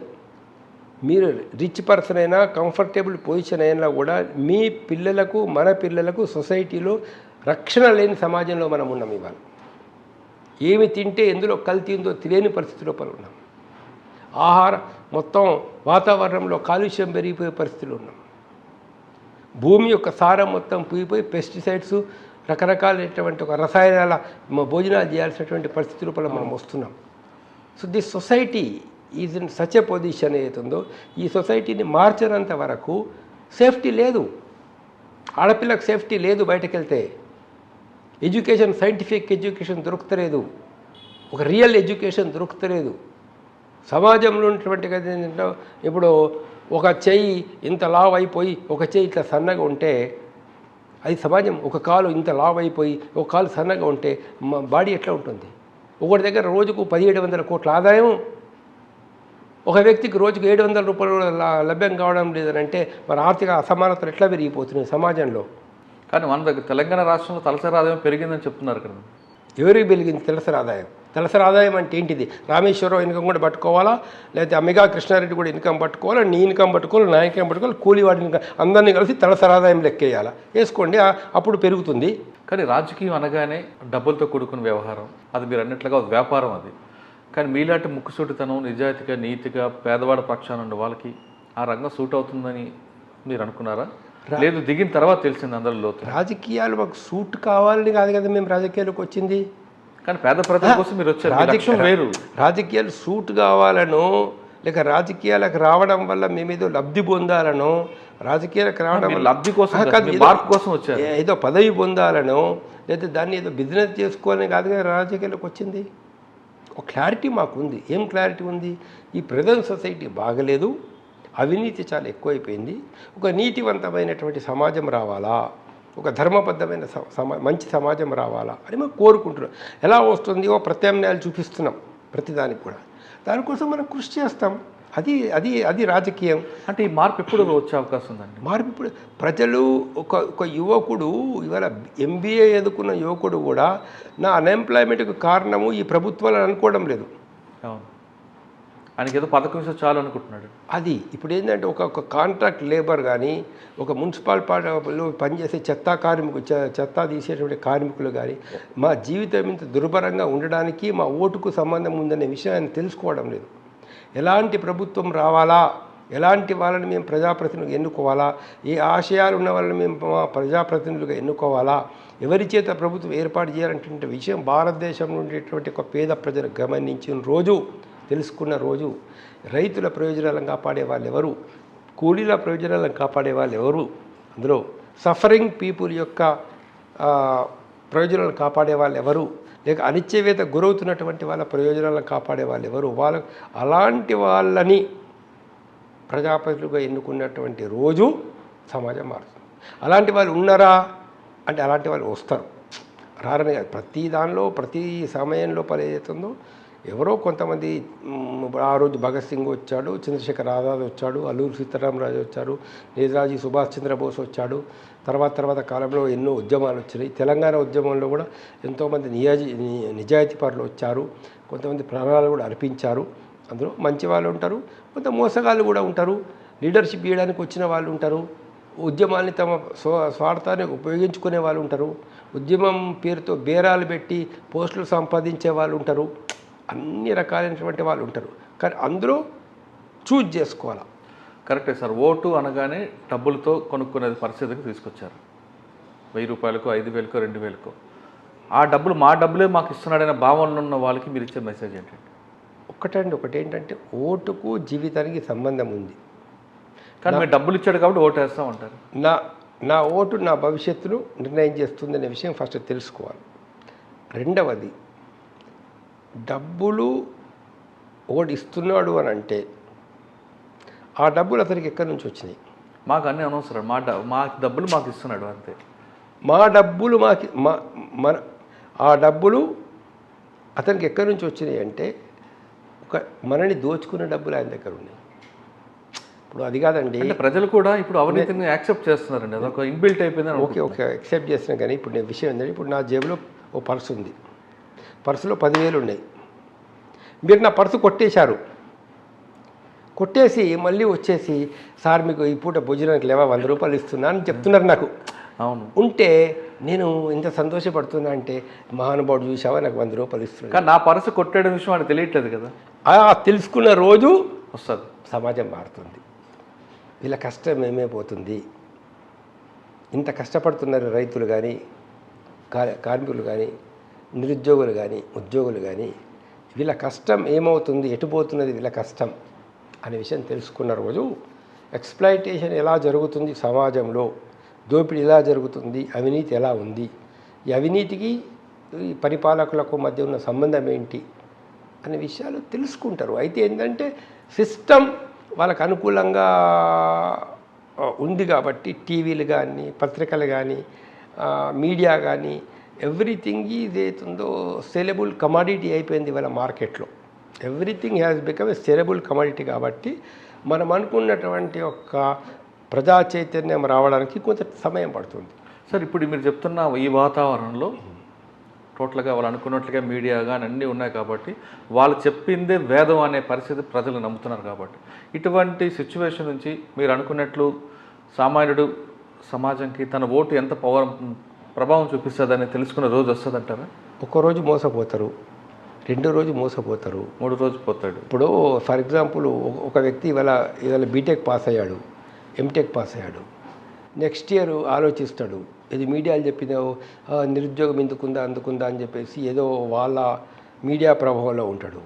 ఇంకో రోజు ఇంకేదో ఎకనామిక్ థియరీస్ చెప్పిన ప్రభావంలో ఉంటాడు. మూడో రోజు నోటిఫికేషన్ ఇస్తాడు, అది క్యాన్సిల్ అయిపోతుంది. 4వ సంవత్సరం చూస్తాడు. 5-6 సంవత్సరాల తర్వాత ఓన్ ఎక్స్పీరియన్స్ వస్తుంది. ఓన్ ఎక్స్పీరియన్స్లో what type of government is this అనేది వాడు తెలుసుకుంటాడు. కానీ ప్రజల్లో జ్ఞాపక శక్తి లేకపోవడం తర్వాత మీరు అన్నట్టు అలాంటిది ఏం లేదు, అలాంటిది కూడా ఏంటి. ఇప్పుడు ఈ విషయం ఏంటంటే ఎక్స్పీరియన్స్ అయిన తర్వాత మనిషి 1975 ఎమర్జెన్సీ పెట్టారండి. ఎమర్జెన్సీని మేము ఎక్స్పీరియన్స్ చేశాము, భారత ప్రజలు ఎక్స్పీరియన్స్ చేశారు. మీరు అనుకున్నారు భారత ప్రజలకు చదువు రాదు తెలివి లేదు, ఓట్లు అమ్ముకుంటారు, డబ్బులకు అమ్ముకుంటారు. ఏం చేశారు 77లో? చూపించారు కదా పవర్. ఇందిరాగాంధీని ఓడగొట్టారు. ఇందిరాగాంధీ స్వయంగా ఓడిపోయింది. సంజయ్ గాంధీ ఓడిపోయాడు. సెంట్రల్ మినిస్టర్స్ అందరూ ఓడిపోయారు. అయిపోయిందా? ప్రజలు అట్లేమనుకోవద్దు మనం.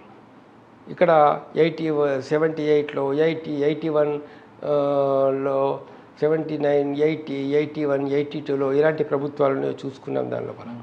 మరి ఎన్టీ రామారావు గారు 83లో కొత్త పార్టీ పెట్టాడు, తెలుగుదేశం పార్టీ. పెట్టేటప్పుడు వ్యాక్యూమ్ ముందు కూడా పెట్టారండి. మరి వ్యాక్యూమ్ ఏర్పడుతుందని చెప్తున్నా. వ్యాక్యూమ్ వస్తుంది, ఆ వ్యాక్యూమ్ని ఫిలప్ చేసేటటువంటి లీడర్స్ కూడా వస్తారు. రైట్. వ్యాక్యూమ్ ఇన్విటబుల్గా వస్తుంది. వ్యాక్యూమ్ అనేది ఇన్విటబుల్గా వస్తుంది దానిలో. ఇప్పుడు నాగల బట్టి దున్నే దగ్గర ట్రాక్టర్ వచ్చింది. నాగల బట్టి దున్నేవాడు ఏం కావాలా? కార్మికుడు కావాలా? ఇక్కడికి సిటీకి రావాలా? సిటీలో కార్మికుడికి కావాలా? ఇక్కడ సిటీలో కూడా ఇండస్ట్రీస్ మూసపడ్డాయి అనుకోండి, ఆ కార్మికులు ఏం కావాలా? ఇప్పుడు డెవలప్మెంట్ అయినంత రోజు కొంత షేర్స్ అన్నీ అందరు పంచుకుంటూ ఉంటారు దాని లోపల. డెవలప్మెంట్ ఆగిపోయినప్పుడు, డెవలప్మెంట్లో సంక్షోభం వచ్చినప్పుడు ఇక్కడ ఈ సమాజంలో ఒక్క నిమిషం ఏంటంటే ఏది జరిగినా లాభాల కోసం జరిగే సమాజంలో మనం ఉన్నాం. ఇప్పుడు కార్పొరేట్ హాస్పిటల్ పెట్టిన లాభాల కోసం, కార్పొరేట్ కాలేజీ పెట్టిన లాభాల కోసం, కార్పొరేట్ స్కూల్ పెట్టిన లాభాల కోసం, వ్యవసాయం చేసిన లాభాల కోసం, ఏది ప్రొడక్షన్ చేసిన లాభాల కోసం, సినిమా తీసిన లాభాల కోసం, ఏది చేసిన లాభాల కోసం. లాభాల కోసం చేసే సమాజం లోపల సమాజం నీడ్ వేరే ఉంటుంది, ప్రాఫిట్ వేరే ఉంటుంది. ప్రాఫిట్కు నీడ్కు మధ్య కాన్ఫ్లిక్ట్ వస్తుంది. అవును, ప్రాఫిట్కు నీడ్కు మధ్య కాన్ఫ్లిక్ట్ వస్తుంది. ప్రాఫిట్కు నీడ్కు మధ్య కాన్ఫ్లిక్ట్ వచ్చినప్పుడు చాలామంది అన్ఎంప్లాయిడ్ అయ్యి ఎకనామిక్ క్రైసిస్ వస్తాయి. ఆ ఎకనామిక్ క్రైసిస్లో పీపుల్ రియలైజేషన్ వస్తారు. వాళ్ళకి రియలైజేషన్ వచ్చేటటువంటి పరిస్థితులు వస్తాయి. అలాంటి నాయకులు వస్తారు. వీరు ఓన్గా మేనేజ్ కూడా చేయలేకపోతారు. అప్పుడు ఒక క్రైసిస్ పెద్ద ఎత్తున ఎకనామిక్ క్రైసిస్ అనేది వచ్చినప్పుడు వీళ్ళు మేనేజ్ కూడా చేయలేకపోతారు అన్నాడు. దాన్ని మేనేజ్ చేయడానికి ఇంకొక నాయకుడు పుడతాడు. పరిస్థితులు వస్తాయి, మారుతాయి. ఓకే. అంటే గౌతమ బుద్ధుడు చెప్పినట్లు లేదా కార్ల్ మార్క్స్ చెప్పినట్లు ఇద్దరు చెప్పింది ఒకే విషయం. మార్పు ఎప్పుడు ఉంటారు. Change is inevitable. ప్రతిదీ మారుతూ ఉంటుంది. మీ శరీరం మారుతుంది, మీ మనసు మారుతుంది, మీ ఎంట్రికలు మారుతాయి, మీ కన్ను మారుతుంది, రోజులు మారుతుంది, పగలు మారుతుంది, రాత్రి మారుతుంది, రాజకీయాలు మారుతాయి, ఆర్థిక వ్యవస్థ మారుతుంది, మన పరిస్థితి మారుతుంది, రిలేషన్షిప్ మారుతాయి. మారందంటూ ఏది లేదు సమాజం లోపల. అట్లనే స్టాటిక్గా ఉండేదంటూ ఏమీ లేదు. Everything changes. మన మనసే మారుతుంది. సార్ కాసేపు రాజకీయాలు పక్కన పెడితే దిశ ఎన్కౌంటర్ అండి, దాన్ని మీరు సమర్థిస్తారా వ్యతిరేకిస్తారా? ఏ ఎన్కౌంటర్ అయినా తప్పేనండి. ఎన్కౌంటర్ చేసేటటువంటి అధికారం లేదు, ఎవరికి లేదు. ఎన్కౌంటర్ కాదు, సెల్ఫ్ డిఫెన్స్లోనే కాల్పులు జరిపామంటుంటారు. సెల్ఫ్ డిఫెన్స్లో కాదని ఎంక్వైరీ కమిషన్ తేల్చింది కదా. గవర్నమెంట్ వేసినటువంటి ఎంక్వైరీ కమిషనే అది సెల్ఫ్ డిఫెన్స్ కాదు అనేది చెప్పింది కదా. అదేదో హీరోయిజం కోసమో లేకుంటే తాత్కాలికంగా ప్రజల ఆవేశాలను దృష్టిలోపల పెట్టుకోను మనం చంపడం అనేటటువంటి చంపే అధికారాన్ని కనుక పోలీస్ అధికారులకు మిలిటరీ అధికారులకు ఇస్తే అది సరి అయినటువంటి ఒక పద్ధతి కాదు.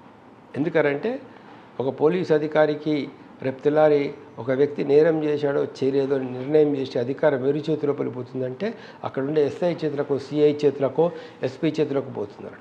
ఎస్పీ నలుగురిని తీసుకొచ్చి ఎవడో వచ్చి ఈ నలుగురు కూడా నగదులట్లే సార్ ఏమనంటే వాడి మాటలు నమ్మేసి ఆ ఇన్ఫార్మర్లు నమ్మేసి ఆ నలుగురిని ఈయన కాల్ చేయొచ్చు. కానీ అందులో ఒక వ్యక్తి ఇన్నోసెంట్ అయి ఉండొచ్చు, ఒక వ్యక్తికి ఏ నేరంతో సంబంధం లేకపోయి ఉండవచ్చు. అందులో పూర్తి విచారణ ఎన్కౌంటర్ చేసే ముందు పూర్తి విచారణ చేస్తారా? చేసే అవకాశం ఉంటుందా? లేదు. అంటే ఆ నలుగురికి, చనిపోయిన నలుగురికి మానవ హక్కులు ఉన్నాయి, చంపబడిన అమ్మాయికి మాత్రం ఒక హక్కులు లేవా అని కొంతమంది ప్రశ్నిస్తారు. మానవ హక్కులు వేరే, మానవ హక్కులు అందరికీ ఉన్నాయి. ఆమెను చంపేసినందుకు, ఆమెను రేప్ చేసినందుకు వాళ్ళకి శిక్ష వేయొద్దని ఎవరు అంటలేరు. వాళ్ళకి శిక్ష వేయాల్సిందే, ప్రాపర్గా వెళ్ళాలి, శిక్ష వేయాల్సిందే, శిక్ష వేయాలి. ఉరిశిక్ష వేయచ్చు, ఉరిశిక్ష వేయండి. కోర్టులో సాక్ష్యం పెట్టి రుజువు చేసి ఉరిశిక్ష వేయండి. కానీ అదంతా పెద్ద టైం ప్రాసెస్ కాబట్టి ఇమీడియట్ టైం ప్రాసెస్ ఏం పట్టదు. టైం ప్రాసెస్ అనేది అంతా కూడా వీళ్ళు ఆడుతున్న నాటకాలు తప్పించి టైం ప్రాసెస్ అంటే ఏం లేదు. మేము కూడా ఒక రోజులో తీర్పులు చెప్పిన కేసులు ఉన్నాయి, ఒకే రోజులో తీర్పు చెప్పిన కేసులు ఉన్నాయి, ఒక నెల రోజుల్లో తీర్పు చెప్పిన సందర్భాలు కూడా ఉన్నాయి. పోలీస్ వాళ్ళు చార్జ్ షీట్ వేసుకుంటారు. అవునండి, పోలీస్ డిపార్ట్మెంట్ తలుచుకుంటే, కోర్టు తలుచుకుంటే ఇన్వెస్టిగేషన్ ఎందుకు డిలే చేస్తున్నావు? సాక్షులు తీసుకురావడం ఎందుకు డిలే చేస్తున్నావు? సాక్షులు తీసుకొచ్చేది పోలీస్ డిపార్ట్మెంటు, ఇన్వెస్టిగేషన్ చేసేది పోలీస్ డిపార్ట్మెంటు. పోలీస్ డిపార్ట్మెంట్ వాళ్ళు కనుక ఇప్పుడు నేను చెప్పినటువంటి శ్రీహరికోట మర్డర్ కేసు లోపల వితిన్ 1 month ఛార్జ్షీట్ వేశారు. నా జ్ఞాపకం ఉన్నంత వితిన్ 1.5 month ఛార్జ్షీట్ వేశారు. నేరం జరిగిన తర్వాత, అరెస్ట్ అయిన తర్వాత అన్నీ మొత్తం సాక్ష్యాధారాలను పెట్టి ఏ రోజు పోలీసులు వాయిదా అడగలేదే ఆ కేసులో. అంటే సెన్సేషనల్ కేసు అయితేనే పోలీసు చాలా ఫాస్ట్గా యాక్ట్ అవుతుంటుంది అన్నది ఒక. అవును, కరెక్టే. కానీ నేను చెప్పేది ఏంటంటే అన్ని కేసులు, ఏ కేసులో అయినా కూడా పోలీస్ డిపార్ట్మెంట్ కానీ గవర్నమెంట్ మిషనరీ కానీ యాక్టివ్ కనుక ఉంటే, వాళ్ళు ఇంపార్షియల్గా కనుక ఉంటే ట్రయల్స్ జరుగుతాయి. కోర్టులో కేసులు తొందరగా కావడం లేదంటే government is responsible, state government is responsible, central government is responsible. They have to appoint the judges. మేము కాదు జడ్జిలు అపాయింట్మెంట్ చేసేది, మేము కాదు కోర్టుల సంఖ్య నిర్ణయం చేసేది. ఎన్నో ప్రపోజల్స్ ఉన్నాయి సెంట్రల్ గవర్నమెంట్ దగ్గర, ఎన్నో ప్రపోజల్స్ రాష్ట్ర ప్రభుత్వం దగ్గర ఉన్నాయి. కొత్త కోర్టులు కావాలని అడుగుతున్నాం, ఇస్తున్నారా? కొత్తగా స్టాఫ్ కావాలని అడుగుతున్నాం, ఇస్తున్నారా? కొత్తగా జడ్జీల పోస్టులు శాంక్షన్ చేయమని ఇస్తున్నామా? ఇస్తలేరు. ఒక అమెరికా జడ్జికి, ఇండియన్ జడ్జికి కానీ ఇతర దేశాల జడ్జి, మన దేశం అక్కడ జడ్జి ఒక 100 కేసులు చేస్తుంటే అదే టైంలో ఇక్కడ జడ్జి 1000 కేసులు చేయాల్సి వస్తున్నది.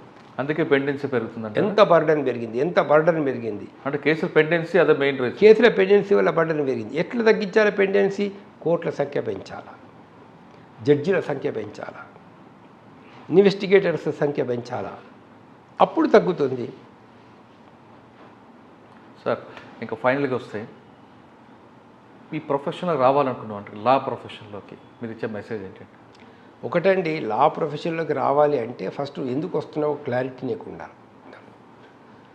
ఎదుటి వ్యక్తికి వాళ్ళ హక్కులు కాపాడడం కోసం వస్తున్నా, సమాజంలో సఫరింగ్ ఉంది, వాళ్ళ సఫరింగ్ నేను దూరం చేయడానికి వస్తున్నా, అన్యాయం జరుగుతున్నది, పేదవాళ్ళకి అన్యాయం జరుగుతున్నది, వాళ్ళకి న్యాయం చెయ్యాలనే ఉద్దేశంతో వస్తున్నా, లేదా సివిల్ లిబర్టీస్ కాపాడతలేవు, మానవ హక్కులకు భంగం కలుగుతున్నది, మానవ హక్కులు కాపాడడానికి వస్తున్నా అనే క్లారిటీ నీకుంటే నువ్వు అప్పుడు ప్రొఫెషన్లోకి రావాలి.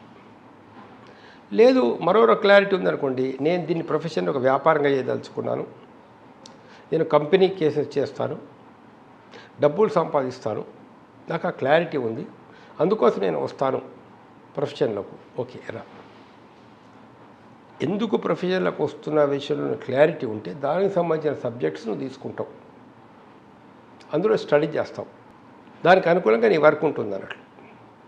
కాబట్టి ఫస్ట్ ప్రొఫెషన్లకు రాదలుచుకున్న వాళ్ళు ఎందుకు ప్రొఫెషన్లకు వస్తున్నామనే విషయంలో క్లారిటీ ఉండాలి. రెండో విషయం అవుతుందో, నా క్లయింట్కు నేను న్యాయం చెయ్యాలి, 100% న్యాయం చెయ్యాలి అనేటువంటి తపన నీ లోపల ఉండాలి. ఒక క్లయింట్ నీ దగ్గరికి వచ్చాడు. ఎందుకు వచ్చాడు? మనం నమ్మి వచ్చాడు, నీ మీద నమ్మకంతో వచ్చాడు, డాక్యుమెంట్స్ ఇస్తాడు. ఎవరితో చెప్పుకుంటారండి? డాక్టర్తో, లాయర్తో అన్నీ చెప్పుకుంటారు, అన్నీ చెప్పుకుంటారు. నమ్మాడు కదా, నేను నమ్మి చెప్తున్నాడు కదా. ఒక అమ్మాయి వచ్చి భర్త మీద అలిగేషన్ చెప్తుందనంటే లాయర్ని నమ్మి చెప్తున్నది. ఇంట్లో బెడ్రూమ్లో జరిగిన గొడవలు కూడా చెప్పగలుగుతున్నదని ఎలా చెప్తుంది? డాక్టర్తో కానీ లాయర్తో కానీ నమ్మి చెప్తున్నట్టు. మరి ఆ నమ్మకాన్ని నిలుపుకోవాలి కదా. ఆ నమ్మకాన్ని నిలుపుకోవాలి అనేటటువంటి దీక్ష, పట్టుదల నీ లోపల ఉండాలి. ఒక క్లయింట్ నీ దగ్గరికి వచ్చాడు, ఆ క్లయింట్కి న్యాయం చెయ్యాలి అని ఒక దీక్ష, పట్టుదల నీ లోపల ఉండాలి. ఒకసారి మేము చేసేటప్పుడు 87 మంది ట్రైబల్స్ని జైల్లో వేశారు. జైలు నుంచి నాకు ఉత్తరం రాశారు వాళ్ళు. సార్ మేము జైల్లో ఉన్నాము, ఎవరో లాయర్ పెట్టుకున్నాము, ఆయన మాకు మోసం చేశాడు, మాకు బెయిల్ రావాలని. నేను కష్టపడి ఆసిఫాబాద్కి వెళ్ళి 120 కిలోమీటర్లు రికార్డ్స్ అంతా తీసుకొచ్చి బెయిల్ పిటిషన్ వేశాను. ఇంతకుముందు పిటిషన్ ఎందుకు డిస్మిస్ అయిందని చూస్తే ఆ లాయరు మేము దోపిడీ చేశామని రాశాడు. ఇందులో అడ్మిట్ చేసుకుంటూ రాశాడు. తప్పు కదండి. ఈ జడ్జి గారు వీళ్ళు ఏమంటారంటే మా కోర్టు స్టాఫ్ ఆ పాత లాయర్ది మీరు నో అబ్జెక్షన్ తీసుకోవాలంటారు. రికార్డ్ అంతా చూసి నేను జడ్జి గారి దగ్గర చెప్తానని చెప్పాను. జడ్జి గారి దగ్గర ఏంటండి అడిగితే చెప్పాను, సార్ ఇది వరకు ఒక లాయరు ఉన్నటువంటి మాట వాస్తవమే, కానీ ఆ లాయర్ను మా క్లయింట్స్ అపాయింట్మెంట్ చేయలేదని చెప్పారు. అదేంటి అన్నాడు. అవునండి, మేము మా లాయర్ కాదు ఆయన, మా తరఫున లాయర్ను అని చెప్పుకున్నమాట వాస్తవమే ఆయన, కానీ ఆయన మా లాయర్ కాదని. ఎలా చెప్తున్నారంటే మా లాయర్ అయితే మా క్లయింట్సే ఈ నేరం చేశారు అని అందులో రాస్తాడా అంటే రికార్డు తెప్పించి చూశాడు. అప్పుడు మాకు ఆర్గ్యూ చేయడానికి పర్మిషన్ ఇచ్చాడు. ఆ కేసులో ఆర్గ్యూ చేశాం. చాలామంది పేదవాళ్ళు, చాలామంది ట్రైబల్స్, వడ్డీ వ్యాపారస్తుడు ఎన్నో రోజుల నుంచి వాళ్ళ ఆభరణాలు వాళ్ళకి రిటర్న్ ఇవ్వకపోతే వాళ్ళు వెళ్ళి గట్టిగా అడిగినందుకు వాళ్ళ తల్లి వచ్చి ఎవరి ఆభరణం వాళ్ళకి రిటర్న్ ఇచ్చింది. దాన్ని దోపిడీ కేసుగా పెట్టారు. ఎవరి మంగళసూత్రం వాళ్ళకు, ఇవాళ కాళ్ళ మట్టెల వాళ్ళకు ఆమె ఇచ్చింది. 5 ఏళ్ళు 10 ఏళ్ళు వడ్డీలు కట్టినా కూడా వాళ్ళ వస్తువులు వాళ్ళు ఇంతకుముందు ఇవ్వలేదు వాళ్ళకు. దాన్ని దోపిడీ కేసుగా వేశారు. ఆర్గ్యుమెంట్ అంతా అయింది. జడ్జి గారు బెయిల్ ఇస్తా అని షూరిటీది కావాలన్నాడు. అప్పుడు నేను ఒకరోజు టైం అడిగి దాదాపు ఒక రాత్రి 11, 12, 1 గంట వరకు కూడా పుస్తకాలను వెతికి పేదవాళ్ళకు బెయిల్ ఇవ్వాలంటే అనుసరించాల్సిన మార్గదర్శకాలు ఏందనేటువంటి సుప్రీంకోర్టు ఇచ్చినటువంటి గైడ్లైన్స్ అన్నీ కూడా వెతికి తీసుకెళ్ళి అందులో మరుసటి రోజు జడ్జి గారికి చూపించారు. అత్యంత పేదవాళ్ళు అయినప్పుడు పర్సనల్ బాడీ మీద ఇవ్వచ్చు సార్ అని చెప్పేసి ఆ ఆదివాసీల కుటుంబ సభ్యులు అక్కడ ఉండి చూపించారు. ఒంటి మీద చొక్కా లేదు వాళ్ళకు, దానిలో ఏం లేదు, అత్యంత పేదవాళ్ళు. వాళ్ళు 5,000 10,000 షూరిటీ తెమ్మంటే శాశ్వతంగా జైల్లో ఉంచడమే మనం తప్పించి వాళ్ళు బయటకు రారు సార్. అయితే 87 మందికి అప్పుడు ఎంఎస్ శర్మ గారు అనుకుంటే జడ్జి గారు, 87 మందికి పర్సనల్ బాండ్ మీద డకైటీ కేసులో బెయిల్ ఇచ్చారండి. నేను ఆదిలాబాద్లో ప్రాక్టీస్ చేసేటప్పుడు ఎట్లా వచ్చింది బెయిల్? ఆ రోజు ఎంత కష్టపడ్డాం, 7-8 గంటలు నేను కష్టపడ్డానే. భగవంతుడి దయ వల్ల చివరికి దొరికింది, జడ్జిమెంట్ కాపీలు దొరికినాయి. కానీ నేను చెప్పదలుచుకున్న విషయం ఏంటంటే ఆ తపన నీలో ఉండాలా.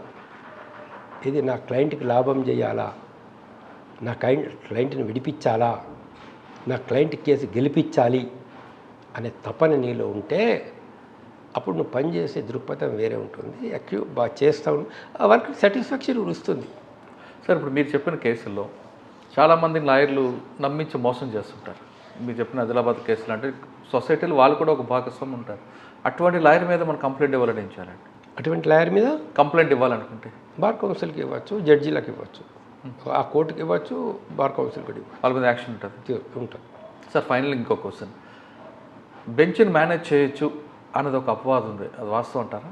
మా అనుభవంలో అయితే మమ్మల్ని ఎవరు అప్రోచ్ కాలేదండి. ఏ రోజు కూడా ఎక్కడ కూడా అప్రోచ్ కాలేదు. ఏదో ఒక సందర్భంగా ఒక దగ్గర ఎవరన్నా ఒకళ్ళు తెలుసో తెలియకో అప్రోచ్ అయినా కూడా మేము ఏం పట్టించుకోలేదు. కాబట్టి ఎవరో ఇన్ఫ్లుయెన్స్ చేస్తారు అనేది కరెక్ట్ కాదు. ఇన్ఫ్లుయెన్స్ చెయ్యకంటే మొదలే అంటే అలా కాదు. ఫర్ ఎగ్జాంపుల్ ఇప్పుడు నేను నెల్లూరులో పనిచేస్తున్నాను అనుకోండి, నెల్లూరు నుంచి నాకు అనంతపూర్ ట్రాన్స్ఫర్ అయింది అనుకోండి, మీ పేరు అక్కడ ముందు వస్తుంది కదా. లేదా అనంతపూర్ నుంచి హైదరాబాద్కో మళ్ళీ ఒంగోలుకో ట్రాన్స్ఫర్ అయింది అనుకోండి, నేను ఒంగోలులో ఛార్జ్ తీసుకోకంటే మొదలే నేనెవరో అన్ని విషయాలు కూడా మాకు ఇక్కడ నుంచి అనంతపూర్ నుంచి ఒంగోలుకు తెలిసిపోతుంది. అవును, వెళ్ళి మీకన్నా ముందు సీట్లో కూర్చుంటుంది అది. వెళ్ళి సీట్లో కూర్చుంటుంది. ఈయన వెజిటేరియనా, నాన్ వెజిటేరియనా, ఈయన ఏ కులము, ఏది, ఈయన ఎవరితో ఫ్రెండ్షిప్ చేస్తాడు, ఎట్లా చేస్తాడు, ఎక్కడికి వెళ్తాడు అని. మనకి ఏదన్నా అవకాశాలు ఉన్నాయంటే ఆ లాయర్ల ద్వారా ఈ లాయర్లను వీళ్ళు అప్రోచ్ అవుతారు. ఎక్కడ ఓపెన్ లేదనుకోండి, మూసుకొని కూర్చుంటారు. ఎక్కడ డోర్ ఓపెన్ లేదనుకోండి, వాడు ఎట్లా అప్రోచ్ అవుతాడు? అవడు. లేదు, ఇంకో టాక్టిక్స్ చేస్తాడు. తను మామిడిపల్ల కాలం అయితే మామిడిపల్ల బుట్ట మొత్తం తీసుకొచ్చి సరే మా తోటలో ఓన్ తోటలో పండినాయి సార్, దానిలో మంచి మామిడికాయలు సార్, బంగిన బండి మామిడి పళ్ళు ఇంకో పళ్ళు తీసుకొచ్చాను సార్, ఏదో నేను భారత ప్రెసిడెంట్ని కదా కట్టెసిగా తీసుకొచ్చాను సార్, తీసుకోండి అని అంటాడు. యాక్సెప్ట్ చేస్తామా చెయ్యమా మీన్నే నీకు మొత్తం టోటల్ పీరియడ్ అంతా డిపెండ్ అయి ఉంటుంది. అయ్యా సార్ నమస్కారాలు సార్, మంచిది సార్, మీరు మామిడిపళ్ళు తీసుకొచ్చారు, చాలా ధన్యవాదాలు, అయినా మీ తోటలో పండే అంటే చాలా బాగుంది సార్, హాస్టల్ ఉంది ఎస్సీ బాయ్స్ హాస్టల్, అక్కడ పంపించేసేయండి అన్నాం అనుకోండి, అయిపోయింది అక్కడ. లేదండి అక్కడే పెట్టిపోయాడు అనుకోండి, ఆయన ముందరే మనం ఏతుందో ఎస్సీ బాయ్స్ హాస్టల్కో బీసీ బాయ్స్ హాస్టల్కో పంపించేది అక్కడంతా మొత్తం డిస్ట్రిబ్యూషన్ చేయించామనుకోండి, ముట్టుకుంటే మనకు ప్రాబ్లం, ముట్టుకోకపోతే మనకేం ప్రాబ్లం. ఒక్కసారి మామిడిపళ్ళ బుట్టను మనం పంపించేస్తే మళ్ళీ ఇచ్చేపళ్ళ బుట్ట పంపిస్తాడా? రాడు. అంటే మన ప్రవర్తన బట్టి అవతడు ఉంటుంది. అంతే ఉంటుంది. మనం కనుక స్ట్రిక్ట్గా ఉంటే ఒక జడ్జిని అప్రోచ్ కావాలి అంటే, ఇప్పుడు మాకు జస్టిస్ ఎంఎన్ రావు గారు ఉండేవారు, జస్టిస్ వెంకటరామరెడ్డి గారు ఉండేవారు, లేదా జస్టిస్ చాలామంది జడ్జీలు ఉండేవారు, దాని లోపల జస్టిస్ పర్వతరావు గారు ఉండేవారు, ఎంతోమంది మంచి మంచి జడ్జిలు, ఖాదరి గారు లాంటి వారు జడ్జి గారు ఉండేవారు. వెంకటరామరెడ్డి గారు వస్తే యాపిల్ పండ్లు టీ పెట్టినా కూడా ఎంతైంది బాబు డబ్బులు అని ఆ డబ్బులు తీసి ఇచ్చేసేవాడు. రైట్. కాఫీ కూడా ఉచితంగా తీసుకున్నటువంటి జడ్జీలో మేము చూసినవారు. అలాంటి వాళ్ళు ఉన్నప్పుడు మనకేమి ఇబ్బంది ఉంటుంది సార్? జడ్జీలు ఒకసారి ఒంగోలులో నేను జడ్జిగా ఉన్నప్పుడు మాకు ఆయన మా చీఫ్ జస్టిస్ గారు వచ్చారు, మర్చిపోతున్న పేరు, చాలా రాగానే ఏంటంటే మా వాళ్ళు ఏదో బుకే ఇచ్చారు, బుకే ఇస్తాం కదా, అక్కడ ఏదో ఇది యాపిల్స్ పెట్టారు, కొన్ని కాజులు కిస్మిస్లు పెట్టారు దాని లోపల. వెంటనే నన్ను పిలిచారు లోపలికి, ఈ కాజులు ఎక్కడికి వెళ్ళి కొన్నారు, కిస్మిస్లు ఎక్కడికి వెళ్ళి కొన్నారు, ఈ బుకే ఎక్కడికి వెళ్ళి కొన్నారని చెప్పాను. 5 నిమిషాలు ఉండండి సార్ అన్నాడు. జస్ట్ 10 మినిట్స్ ఉండండి, వెయిట్ చేయండి సార్. ఛాంబర్కి వెళ్ళి అన్ని రసీదు తీసుకొచ్చి చూపించారు, అన్ని రిసీట్స్, బుకే రిసీట్, కాజుల రిసీట్, కిష్మిష్ల రిసీట్, బ్యానర్ కట్టింది, వెల్కమ్ బ్యానర్ కట్టింది, అన్నీ చూపించారు. ఏంటంటే అవును సార్, గవర్నమెంట్ బడ్జెట్లో నుంచి ఏదైతే మాకు వీలవుతుందో అవన్నీ పర్చేజ్, మిగతా కోట్ల మాదిరిగా మా స్టాఫ్ లాయర్ల దగ్గర ఇంకో దగ్గర డబ్బులన్నీ వసూలు చేసి అందులో నుంచి ఖర్చు పెట్టడానికి నేను ఇక్కడ ఒప్పుకోను. దాని లోపల గవర్నమెంట్ బడ్జెట్ అలో చేయకపోతే మా ఓన్ పర్సులోకి వెళ్ళి తీసి 10 రూపాయలు ఖర్చు పెట్టి మేము చేస్తాం, కానీ దానిలో ఇంకొకళ్ళ డబ్బులతో చేయము. ఏమన్నారండి ఆయన? చాలా సంతోషపడిపోయారు. అసలు ఈ బుకేకు రిసీద్ ఉందంటే ఎక్కడ చూడలేదు నేనని చెప్పాడు ఆయన. మొత్తం ఆంధ్రప్రదేశ్ మొత్తంలో కూడా ఒక జడ్జికి ప్రజెంట్ చేసిన బుకేని కూడా వ్యాలిడ్ రసీద్తో కొనేటువంటి పరిస్థితులు కూడా ఎక్కడా లేవు అని చెప్పారు. ఓకే సార్, జడ్జిల యొక్క ప్రైవేట్ లైఫ్ ఎలాగుంటుందండి? మీరు బయటికి రాలేరు, ప్రైవేట్ ఫంక్షన్కి వెళ్ళలేరు, అటు మీకు కుటుంబం పిల్లలు ఆ విధంగా మరి ఎలాగండి వాళ్ళతో? చిత్తూరులో ఉన్నప్పుడు, నెల్లూరులో ఉన్నప్పుడు మా పిల్లలు సాయంత్రం 5-5:30కి వచ్చేవాళ్ళు వాళ్ళు. ఓకే. నాకేంటంటే ఈ రోజు వరకు రేపటి వరకు పెండింగ్ పెట్టడం అనేది సాధారణంగా నాకు ఇష్టం ఉండదు అన్నట్టు. ఏ ఆర్డర్ అయినా, ఏ ఫైల్ అడ్మినిస్ట్రేట్ ఏదైనా ఆ రోజే కంప్లీట్ అయిపోవాలి. కాబట్టి 5 అయినా వర్క్ చేస్తూ ఉండి, 5:30 అయినా వర్క్ చేస్తూ ఉండేవాళ్ళం, 6 అయినా వర్క్ చేస్తూ ఉండేవాళ్ళం, ఈవినింగ్ 7 అయినా కూడా వర్క్ చేసి అప్పుడు ఇంటికి వెళ్ళేవాడిని, కానీ అంతవరకు వెళ్ళేవాడిని కాదన్నాడు. సో మా పిల్లలు వచ్చేసి నాన్న పార్క్కి పోదామనేవాళ్ళు, లేకపోతే నాన్న టిఫిన్ చేద్దురా అనేవాళ్ళు. నేను సంతకాలు పెడుతూ ఉంటే పక్కనే నిలబడి చాలాసేపు చూసి విసుగొచ్చి వెళ్ళిపోయేవాళ్ళు. దాని తర్వాత వాళ్ళదేదో ఇంటర్మీడియట్ అదంతా అయిపోయిన తర్వాత డిగ్రీ చేసారు, లా చేయనురా అంటే మేము చచ్చినా లా చేయను. ఎందుకనంటే ఆల్కహాలిక్ మాదిరిగా మీరు అక్కడే కూర్చుని కుటుంబాన్ని కూడా పట్టించుకోకుండా ఉంటే మేము ఎలా లా చేస్తామన్నారు. కానీ ఇవాళ ఏంటంటే మళ్ళీ ఇద్దరు పిల్లలు ఇప్పుడు లా చేశారు. అవునా? ఫస్ట్ సాఫ్ట్వేర్ ఇంజనీర్ అయ్యారు ఇద్దరు, మా అమ్మాయి అబ్బాయి. సాఫ్ట్వేర్ ఇంజనీర్గా చేశారు కొంతకాలం. చేసిన తర్వాత మరి ఇంతకంటే ఆ జాబ్ కట్నం అనిపించిందో ఏంటో మళ్ళీ లా చేశారు ఇద్దరు, చేసి ప్రాక్టీస్ చేస్తున్నారు. పెద్ద అబ్బాయి సాఫ్ట్వేర్ ఇంజనీర్ చేస్తున్నారు. లా ప్రొఫెషన్లో రండి, వచ్చేటప్పుడు మాత్రం 3 విషయాలు గుర్తుపెట్టుకుని రండి అంటున్నారు చంద్రకుమార్ గారు. ఒకటి, సర్వీస్ మోటర్లో పనిచేయాలా, లేదు ప్రొఫెషనల్గా ఉండాలనుకుంటున్నారా, లేదు కమర్షియల్గా ఉండాలనుకుంటున్నారా. ఈ 3 అంశాలపై క్లారిటీగా ఉంటే మాత్రమే ఈ డిపార్ట్మెంట్ రండి. వచ్చిన తర్వాత మీ దగ్గర వచ్చే క్లయింట్ నమ్మకాన్ని మాత్రం కోల్పోకుండా ఉండండి. ఆయన చెప్పిన విషయాలన్నీ కూడా పూర్తిగా జాగ్రత్తగా విని ఆయనకి న్యాయం చేయాలి అనేది ఒక కసిగా పనిచేస్తే ఖచ్చితంగా ఈ ప్రొఫెషన్ చాలా బెస్ట్ ప్రొఫెషన్ అని చెప్తున్నారు చంద్రకుమార్ గారు. ఇది ఈ వారం చంద్రకుమార్ గారు ఎక్సలెంట్ ఇంటర్వ్యూ. వచ్చే వారం మరొక మళ్ళీ కలుద్దాం. అందరికీ నమస్తే. Thank you sir. Thank you very much.